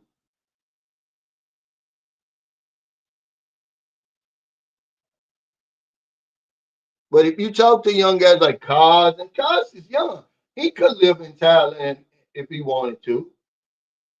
He's one of those guys that gets it over here. You know, he's like, why am I going to compare my life with somebody's life over in Thailand? What good is that going to do me? Nothing. Get you a headache, arguing back and forth with some guy, talking about how good Thailand is over the Philippines.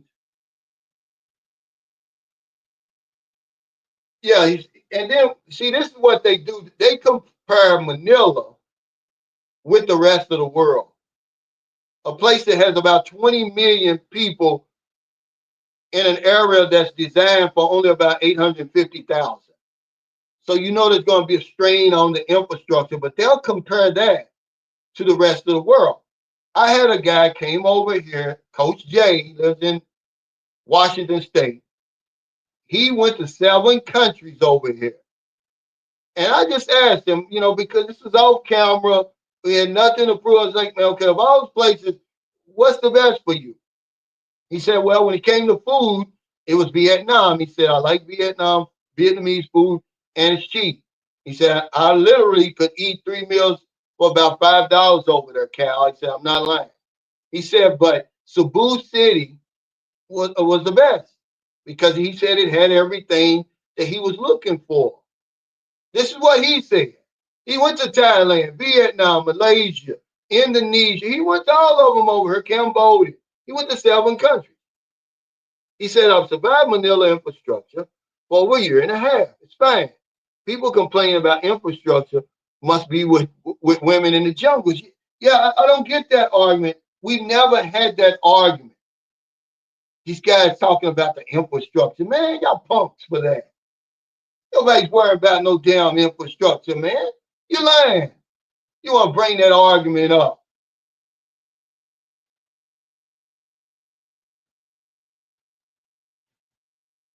I mean, I just don't get it.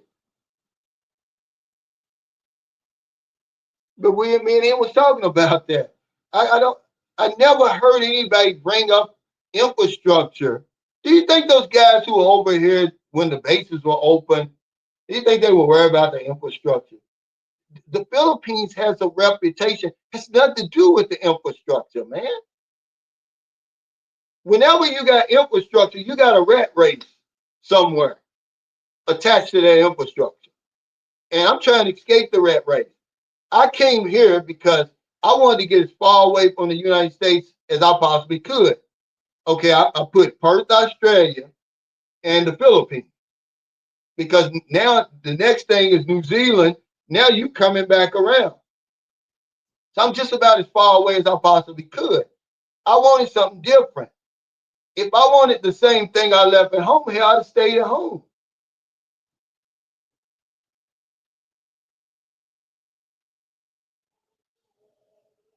He said,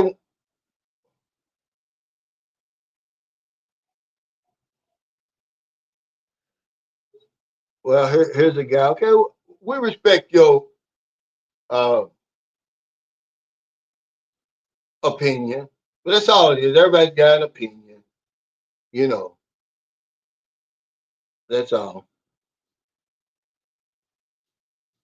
He said, I don't care about infrastructure. Hell, I don't even know what it means. Yeah, I mean, you know, but we'll come up with stuff. See, Just like the guy that these are guys are haters, man. They can't enjoy life. You're not going to live to be 1,000, man. My sister's in the hospital right now. When my mother died, I knew right then and there I was going to die. There was just no ifs, ands, and buts about it. But it took me a while for death to really teach me something. There's really nothing that anybody can do to me other than try to harm me. For me to hold a grudge, I get angry and mess up the little time and waste the little time I've got on earth.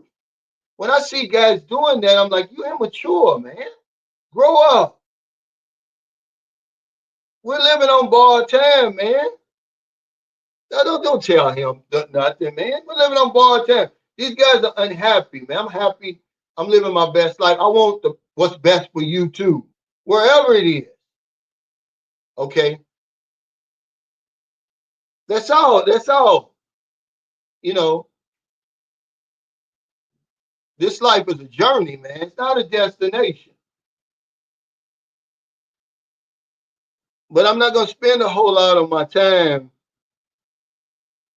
arguing with people about petty stuff.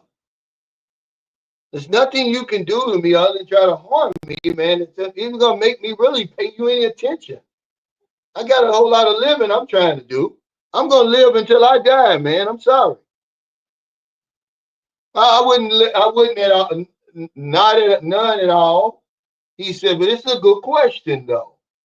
He said, how long should you date long distance coming over there? It's not going to matter with this honeymoon period in place, TG. It's not going to matter whether you get online a year before you come or a week before you come. And I'll argue with anybody about that. It doesn't matter. Okay.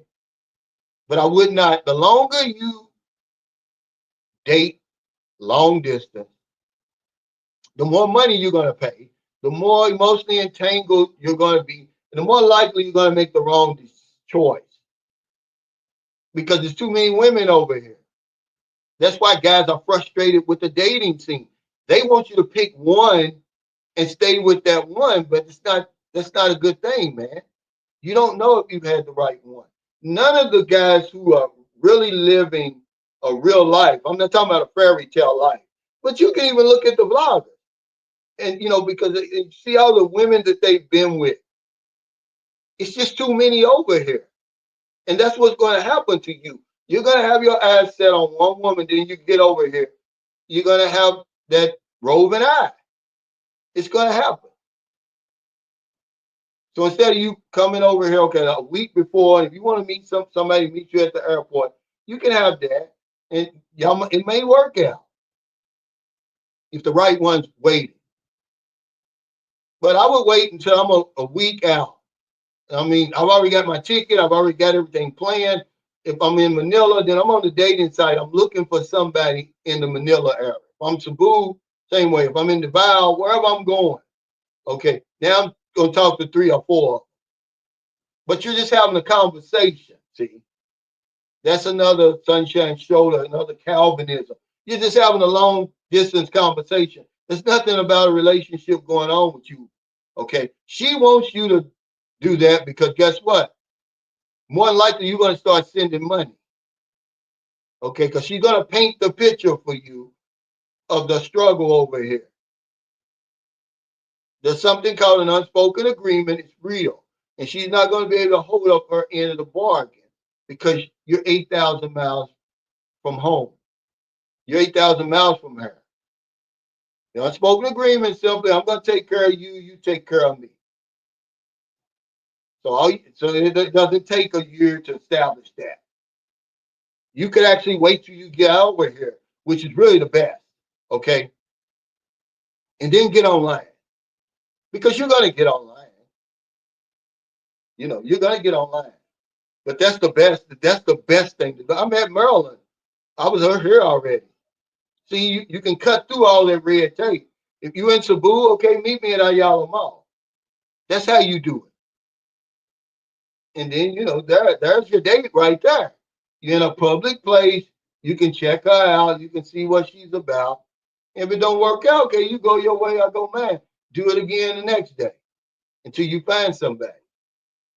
But they won't be asking you for money. Okay, here, I'll pay you. I'll get you a Grab to come over here. I don't have to send you thousands to catch the plane and all of that and expenses and all that. We don't have to do all that. I'm here now. But for some reason, we think that's a necessity to have the long distance communication before you get over there. You can get right off the plane and get on the dating site and meet somebody the same damn night, man. They're eager to meet you. You're the prize. I don't care if people get mad at me. They want you to come over here. Okay? They'll be more happier. He said, you're right, Cal. You can manifest your dreams and goals. I never think about the infrastructure. I just want to live a low-key life. I know, man, nobody does unless they're trying to outdo you. They bring that, keeping up with the Joneses stuff. The guys don't even use the infrastructure, the ones that talk about the infrastructure. Yeah, the internet. Now what? All the logistics over here, sometimes they get on my nerve. Yeah, but that's a small price to pay, man, for the life I'm living. Trust me, guys. I haven't worked in almost 6 years. Well, it is 6 years. Actually, December the 3rd, but I stopped before December 3rd. I actually stopped working the end of November because I had to get my house together to get my deposit back. So it's been 6 years. Okay. I mean, that's a good feeling, man, to wake up, the sun is shining. We just come from a college. I'm getting ready to take Maryland. Me and her, we're going somewhere ourselves. We're going to the beach. Man, life is good over here, man. If you know what you're doing, if you can think for yourself.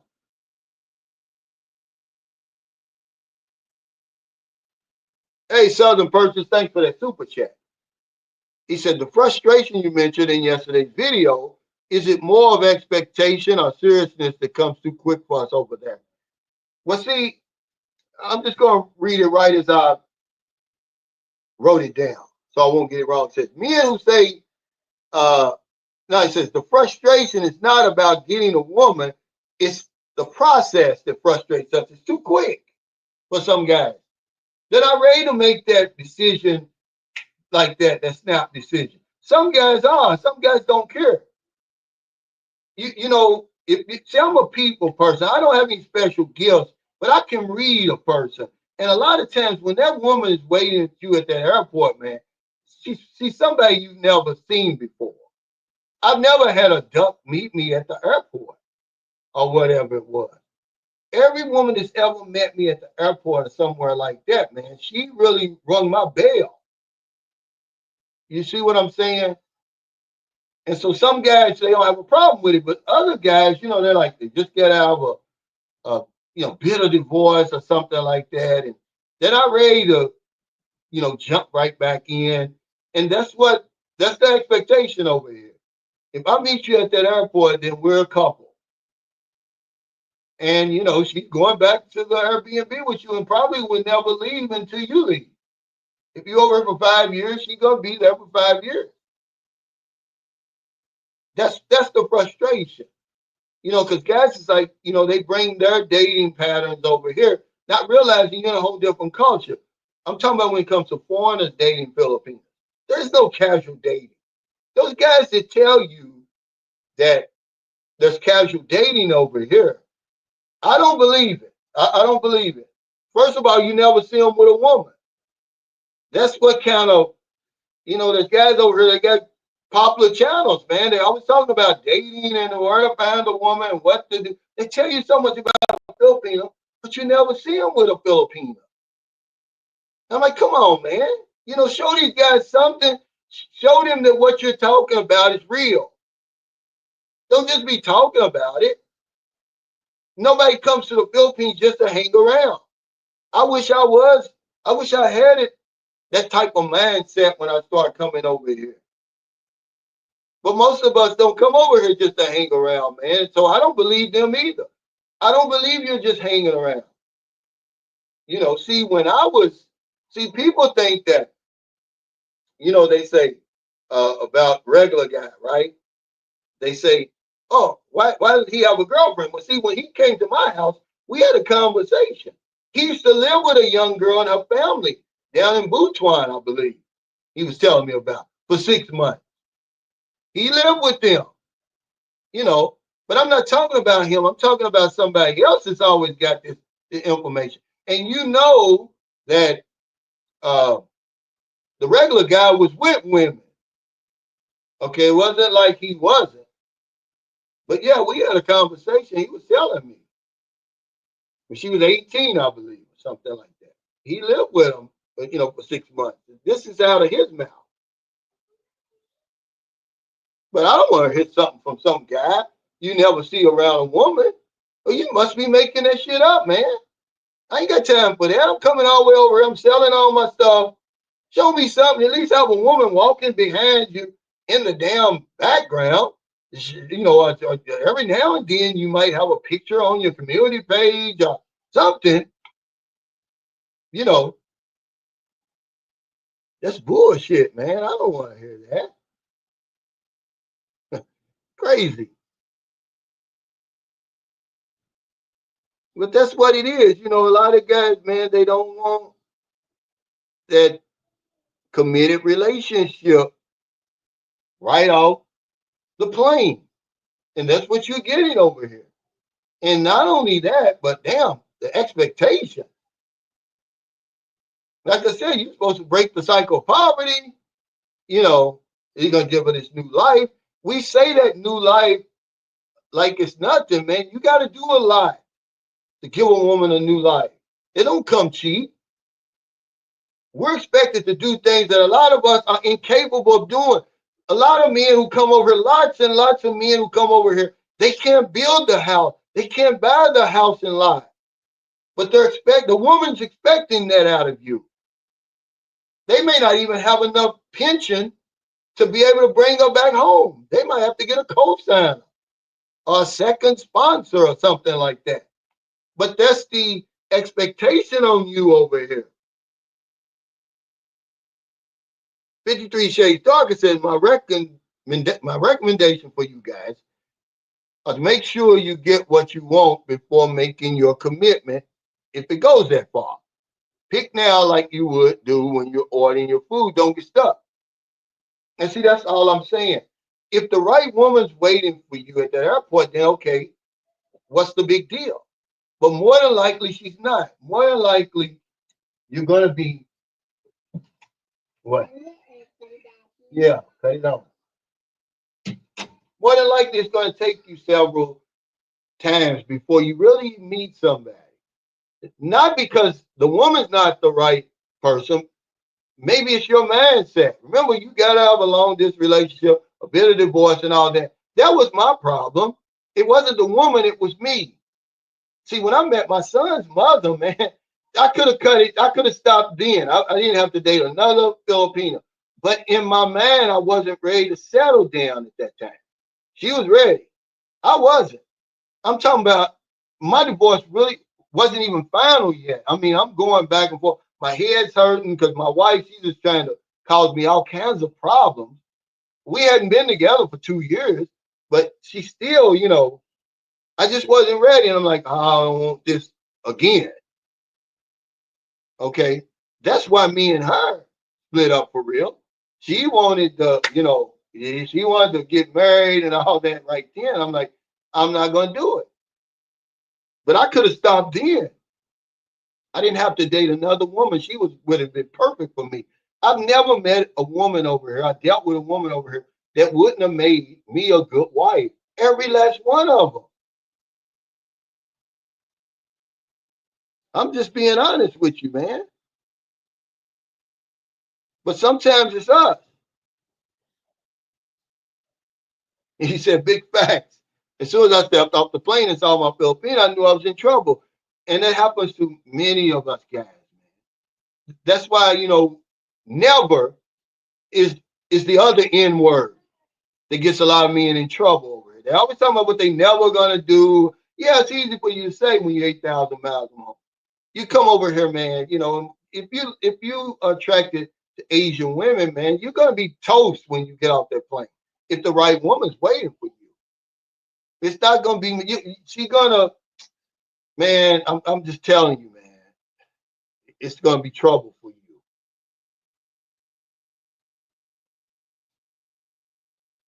because if it's the right one, you're gonna be in trouble. I've only had three women meet me at the airport. One of them, you know, it didn't work out. My very first time coming here. I mean, this before I even knew anything about filters. She was using a damn filter, and you know, she just wasn't cooperative as I needed her to be. Luckily, I met two women when I came here. The second one was all that and a bag of chips, but she was 41, and she's the one told me about. She put me up on the game, dating young women over. I had no clue. I knew nothing. That's why it's important when people tell you stuff on these blogs. You can learn a lot on these blogs, not everything, but just like the guy Thomas said, at the end of the day, you got to make the decision. You got to live your own life. But some of that stuff, man, was stick in your head, like it's stuck in my head. When the woman said, "What's in there? Is it ready already?" Not yet. I'm almost done. And she said, "Well, what are you doing with me? I'm 41." She said, "Guys like you, because I was 41, 5 at the time." She said, "They like younger women." I was like, "Well, how young?" She's like, you know, in the 20s. I mean, it blew me away. It never crossed my mind to date a 20-something-year-old woman over here. I didn't even know I could. I'm coming from America. I'm bringing my Western thinking with me, which is all I had. I'm bringing the matrix with me. I'm thinking the first two women I ever met in the Philippines, one was 38, the other was 41 because I was 45. I didn't know that it should have been 18 and 21. She told me that.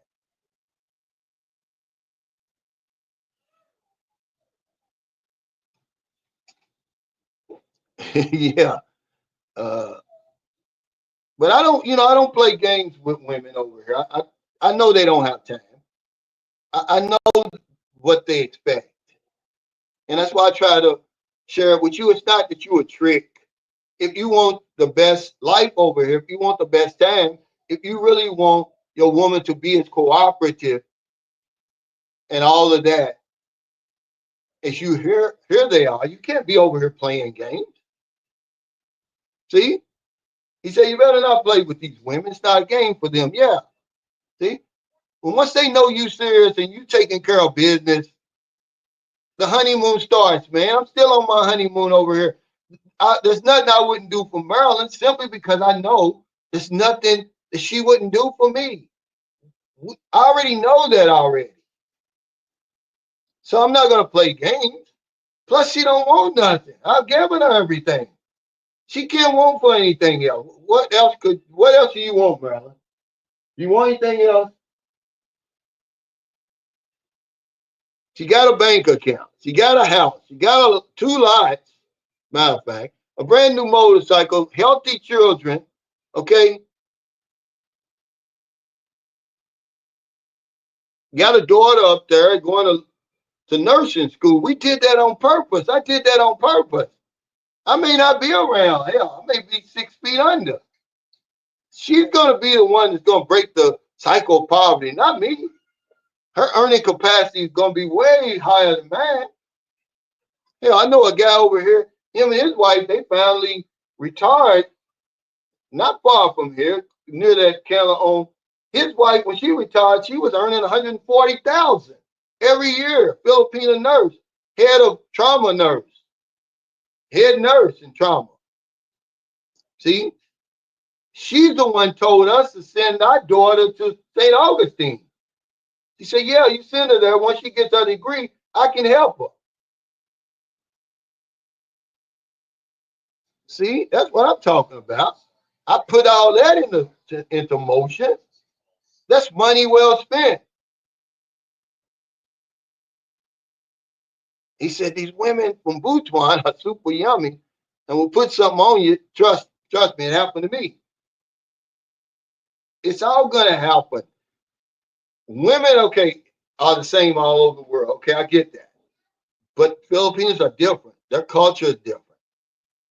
If you come over here and take care of business like you're supposed to, you're going to be on honeymoon every damn day. You can have adobo for breakfast. He says, I haven't met the right woman in 62 years. Well, hell, I kind of feel sorry for you, man. Okay? Because you meet the right one over here, guys, it's all downhill after that. I mean, you really living a life that you never even knew existed. Because that's what brought most stress on me at home. Was either I was with the wrong woman, I didn't have a woman. He said, do expats hate on you because you build the house you're in and up the stakes and expectations for Panay's looking for a come up on man? Oh, man, I'm way down the totem pole, dude. I'm the last person they should be hating on over here. Man, there's men over here who are absolutely living their best life. I was just with one the other day at Cafe Bob's, I'm telling you. This guy is probably 50, 55, man. You're talking about his house is, let's see, he says 180 square meters. So what's that? 4 times big as mine, but it's beautiful. He had a brand new 2024. What is that? It says Terra something. But what is? I mean, beautiful truck. I mean, he's absolutely living. Wife's a retired nurse, dude. I'm the man. People been coming over here long before me. They kind of like it was just my time. They handed me the damn baton. Now I'm running with it. I'm trying to hand it to you, Richard. The pie's big enough. Ain't no reason to be hating on people, man. People are living damn good over here. You just don't see them. They're not on YouTube. He said, I don't want to be on YouTube. He didn't want me to put his picture on my community page. I don't blame him. But it's really not the expats. If you got an expat over here hating, man, he's a case. He's really a case, man. He's suspect. You know, there's no way that a man who's already made it over here, he's escaped the burning house over there, should be over here fighting. So when you see people do that, you know something's wrong with them, man. When you see these trolls, you know who they are. When you see them acting like that over here, man, you need to go the other way. I wouldn't even click on their videos, man. They're in bad shape. Happy people don't do that stuff, man. How many times I got to tell you that? I'm going to be worrying about the next man over here. I'm enjoying my life. Here's another guy enjoying his life over here. His house is getting ready to be done. He's building his own house, though. But he's living the life. You ain't going to see him. You're never going to see this guy Sarana life on the videos talking about other people because he's living his life over here. He says, I met man at the airport, but that was after 3 years of knowing her in person in LDR. See, he's married, building a nice house for him and they got one son. I believe his wife is expecting again, but he's happy. When you see guys, I don't care if they married a woman and took them back home, or they living over here, and they're making videos about other guys over here, man, they're miserable. Something's not right with that picture, guys. I promise you. Okay.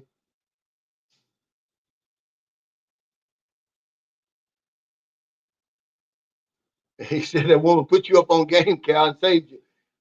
Not just goes to show you how little I knew about the Philippines. I literally got on the plane and came over here. I could have landed in Marawi. All I knew nothing. I knew nothing about the culture. It's important that you know, though. That's why you got to put respect on these bloggers, man. They're putting out a lot of good information.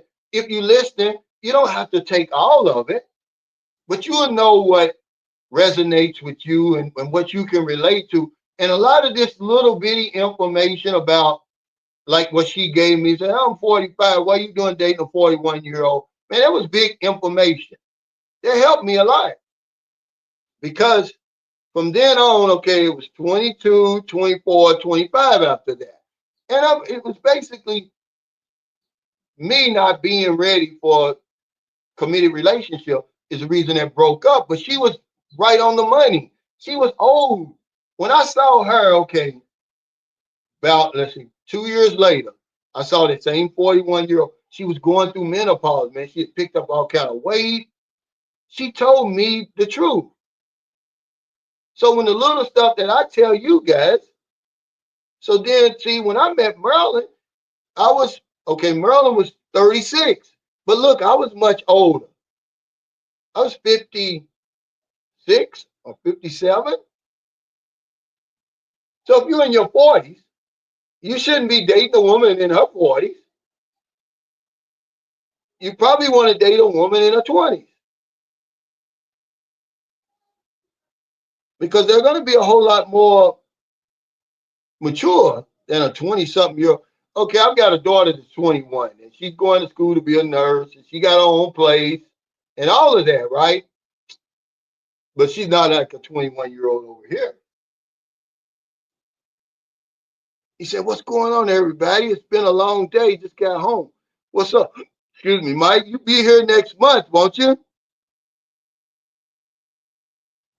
What's up, Paul? Thanks for that super chat. Coming home from date night. Hey, guys, support Paul's channel, too. I'll be putting his videos. I'll be pinning them, and I'm going to pin it after this is over with. But I pin them on all my videos I make. I'm trying to help him get out there. But he says, I'm coming home from date night. That's a good thing, man. But remember, your wife wants to go to Vegas. I don't want to hear it until you say, yeah, we just came back from Vegas.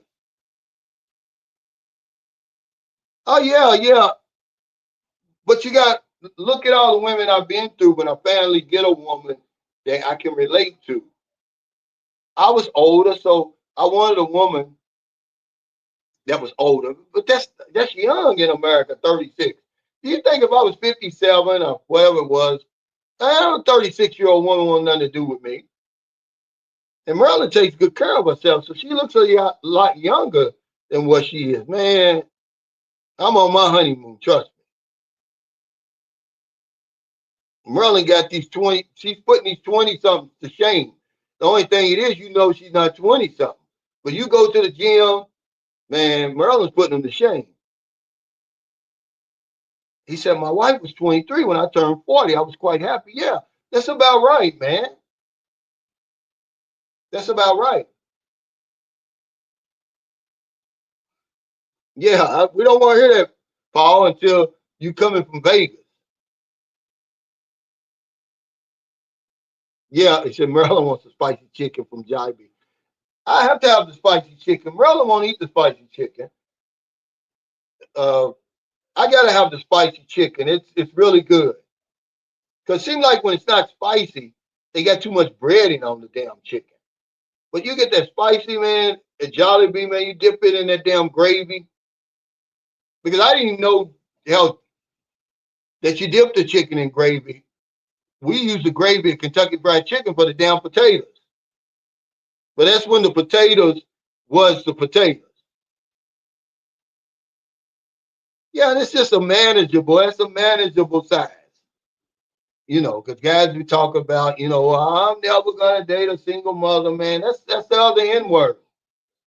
They get men in trouble, man. I got when I met Marilyn, I already had 6 children. So what I look like saying, oh, I'm not gonna date a woman with children.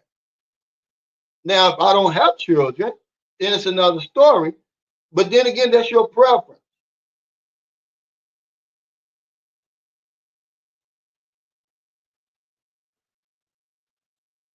He said, okay, Cal, I'm going to take your word on it. I'll be on my way soon. Retired at 45. Yeah, I would wait till I got here and got on the dating site or whatever it is. I wouldn't waste my money, man. It's what you're doing. You're going to send money over here, guys. I'm sorry. You are. You're going to send money over here. Yeah, 38 is young. Merle was 36 when I met her. She looks younger now, though, because now she's working out and stuff, eating better and all that. We've been together almost 6 years. She looks better now. And see, that's the thing about Filipinos. See, when a man, we go by what we see. So as long as she's ringing that bell when you look at her, man, you're gonna be on your honeymoon. He said, older men are naturally attracted to younger women versus women their age. Oh yeah, I'm gonna be honest with you. That's why I put that other spin on the age gap relationships. That's natural for real. A woman my age is probably gone through menopause. She's all dried up. She's not even interested in sex or anything like that. She's a grandmother. They've got something called the grandmother theory, man. Read that. Read about that. It's not something I made up. That's real. Where a woman can no longer have children. And so she starts taking care of the grandchildren. That's what they call that. Hey, thank you, Flash Stash. He said, what's up? I'm watching from work, man. Hope you're doing well. We are. It's just that last day in that damn Airbnb, it made me want to get back home, man. The first 3 days was nice. That Airbnb was nice.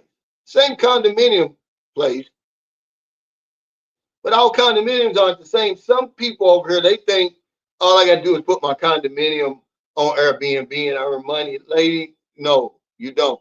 This woman just wasn't ready for Airbnb. And when she reaches out to me and say, hey, I didn't see your review, I'm going to tell them, say, man, your condo's not ready. First of all, you need to put that, look like either they took out the water heater or they never put it in there. So you see the wires, that's showing. It just wasn't clean to our standards, man. We stay in Airbnb all the time. If Merlin has to take the broom and start sweeping, man, the minute we get in there, something's wrong. Okay, the bidet is broke in the damn thing. It just wasn't ready. I wish we had a real Popeyes here. Them damn biscuits, man. I don't think you're ever too old to learn, especially when you're traveling overseas. Man, you can just take the smallest piece of information and it help you. Like, well, should I fly into Manila or Cebu? And I tell you Cebu. Because when you fly into Manila, man, Manila's a beehive, man. It's just too much going on.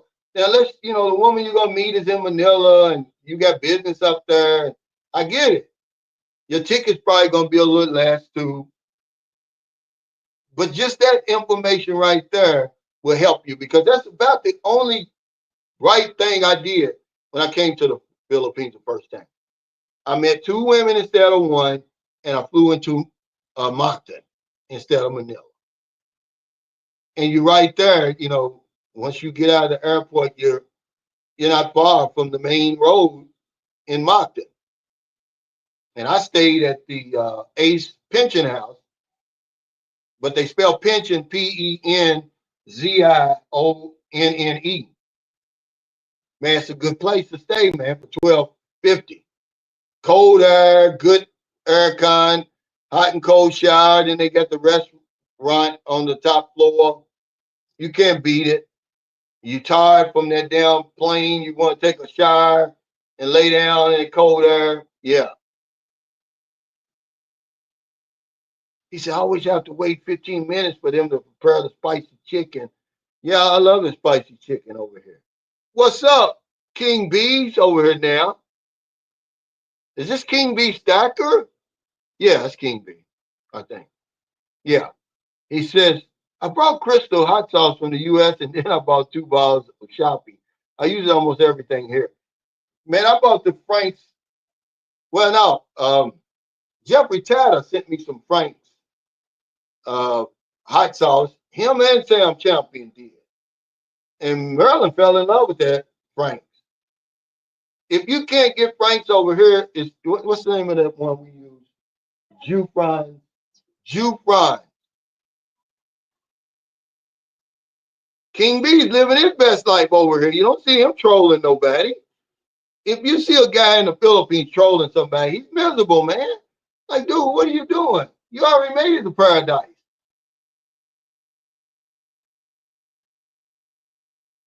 He said, she's Big Shirley right now, but she's 8 months pregnant. Yeah, well, you expect that. They get big when they get pregnant.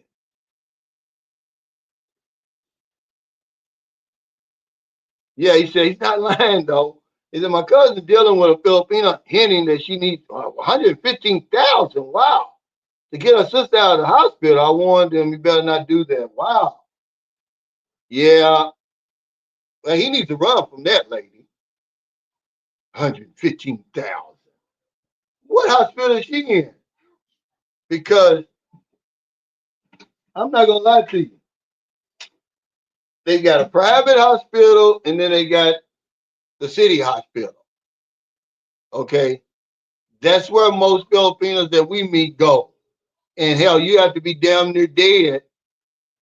You got 1 foot in the casket, man, 1 foot in the emergency room for your bill to go up to be 115K. Because they got indigent care here.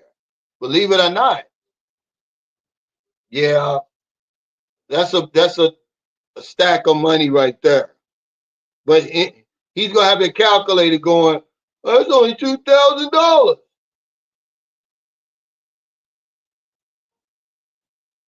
And end up sending it. Yeah. Yeah, that's some bullshit there.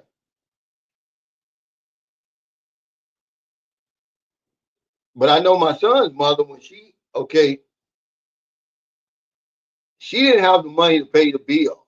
So guess what she did? She unhooked the IVs herself and jumped out a second story building because you're not gonna get out of there if you don't have the money. Okay, he said, I'll be in the Philippines next month, brother. Let me know about the meet and greet. See, people saw, here's the thing. Most of the time we have a nice meet and greet like we have it at Meg's resort. It's nothing like what TJ did. See, TJ set the bar real high. Now we could do that if everybody like pitched in. I have to talk to TJ and see how much he paid. And TJ had the open bar, he had the food, he had the DJ. We're up on the 32nd floor overlooking the city. I don't know what he did, but he set a hell of a precedent, you know. And I think when people want to meet, that's why people keep asking me, hey, what's the next meet and greet? Not you, Mike, but everybody, because they thinking it's going to be like that, man. That was a meet and greet of all meet and greet. That ain't going to lie. I'm not going to lie. Hey, Grim, he said, thanks, man. Boots on the ground. Y'all got that. I had this shirt made here. Sam Davis. Yeah, Sammy Davis, my buddy up in Angeles City. He sent me these T-shirts, man. Real extra large T-shirts. Well, he bought them with him when he came from America. And I just had that made on there. He said, I bought a bottle of, yeah, this is hot too, man. Now we got this, Sriracha, I think that is. They got that in the Save More over here. That shit's hot. What's up, Jabraz? He said, I flew in the Cebu last time. It's smaller and isn't as frantic. Yeah, I'll do it again next time. Man, I'm telling you. And then that Cebu airport is better. They put billions into that Cebu airport. When I flew in there in 2009, it looked nothing like what it is now. I mean, it was just a little bitty place. Now, when you come out there, man, they got restaurants and everything right there. Long before you even get to the door to come out. Then when you come out, you got to make a right and walk around till you get to the taxi. They even got a waiting area. They got a Jollibee right there. They got it's everything right there now. They put a lot. Thanks, Sam, for that super chat. He said, same hospital. No, he said, some hospital in Cebu, ovarian cyst removal. Yeah, it wouldn't be no 115,000. You tell him to watch my channel. I don't know, man. It all depends now. Go look on my community page. You think Maryland can't handle that? Maryland's lifting now. Her legs are big. Yeah, that amount, man, it's a lot of money. Yeah, I like Jew fry. That's the only one I can eat. The rest of them got that little sweet taste to it, Teron, a lot. I can't deal with that. Yeah, that's what they're gonna say. Only 2,000. We get that calculator going, and then he'll think, yeah, that's a small amount compared to what it would cost in America. I haven't been to Subic, William. I went to Angeles City, and I liked it. And one of the things I liked about Angeles City was the people I met there. And remember, they got a lot of, if you like Western food, they got a lot of Western food places. But it's mainly one of the people. It was the people I met. Those guys know everything. I mean, I don't care what kind of problem or solution you're looking for. Man, them guys, I met a guy who's been living there for 17 years. Okay, so yeah, I'll pitch in. Yeah, what I'm gonna do is I'm gonna talk to Derek Q and have him get like a nice place, maybe in Cebu. Okay, that way, it won't be so hard to get here because you gotta mess with that damn ferry and all that, right? I should piss him off and have one in Dumageddon. But yeah, I'm gonna talk to him, and then I'll see how much what it can cost to get us a DJ because I really like that DJ. Maybe the open bar, something nice where guys would come in. We really enjoyed ourselves. I don't even drink, but man, we really had a good time. He says, I will say this though, I'm glad we don't have the Thailand drama. Thank God we don't have that stuff going on. Yeah, it's a lot going on. But people never talk about that. I think it's a younger crowd that goes to Thailand. Yeah, TJ don't play around, man. I was like, how much does it cost, man? Because you know, everything was free, man. You could drink beer all night from the time you were there. You could drink beer, shots, whatever. It was open bar. You could drink anything you wanted. Okay.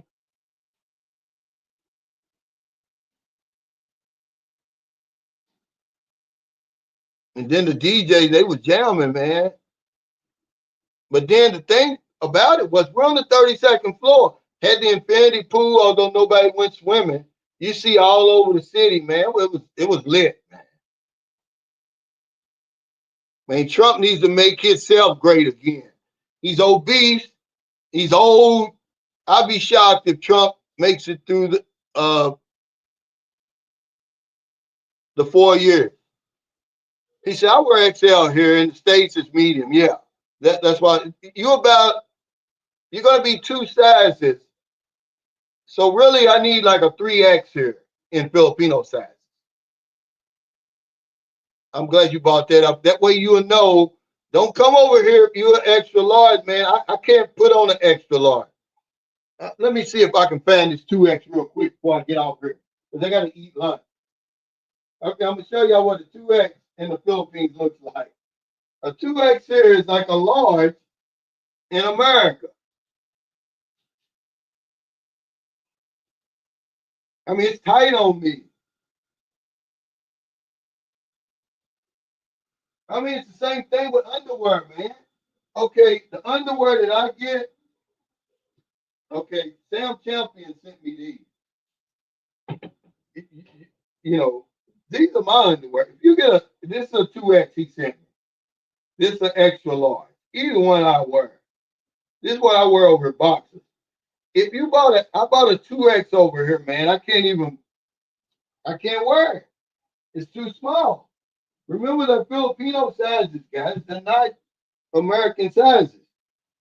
Now they said there's some place up in Manila where you can get American sizes.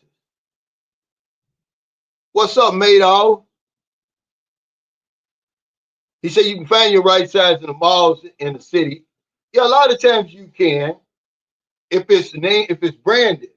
Like if I go to Dumagetti and I bought an Adidas extra large, it's gonna be extra large. But I'm just saying like a regular T-shirt like this, underwear.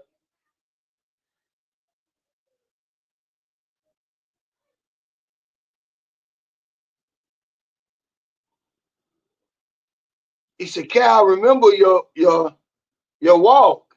He said you walked like 100 kilometers. Now I walked 170 kilometers and it kicked my butt. And I'm gonna tell you something, William. We've got a guy on here who just walked across the United States. He did he walked from Oregon to South Carolina, almost 3,000 miles. He did 25 miles a day. And he's like Hercules, man, because I walked it is like 100 miles. I walked a little bit over 100 miles. It kicked my butt, man. But yeah, guys, I'm going to get off here.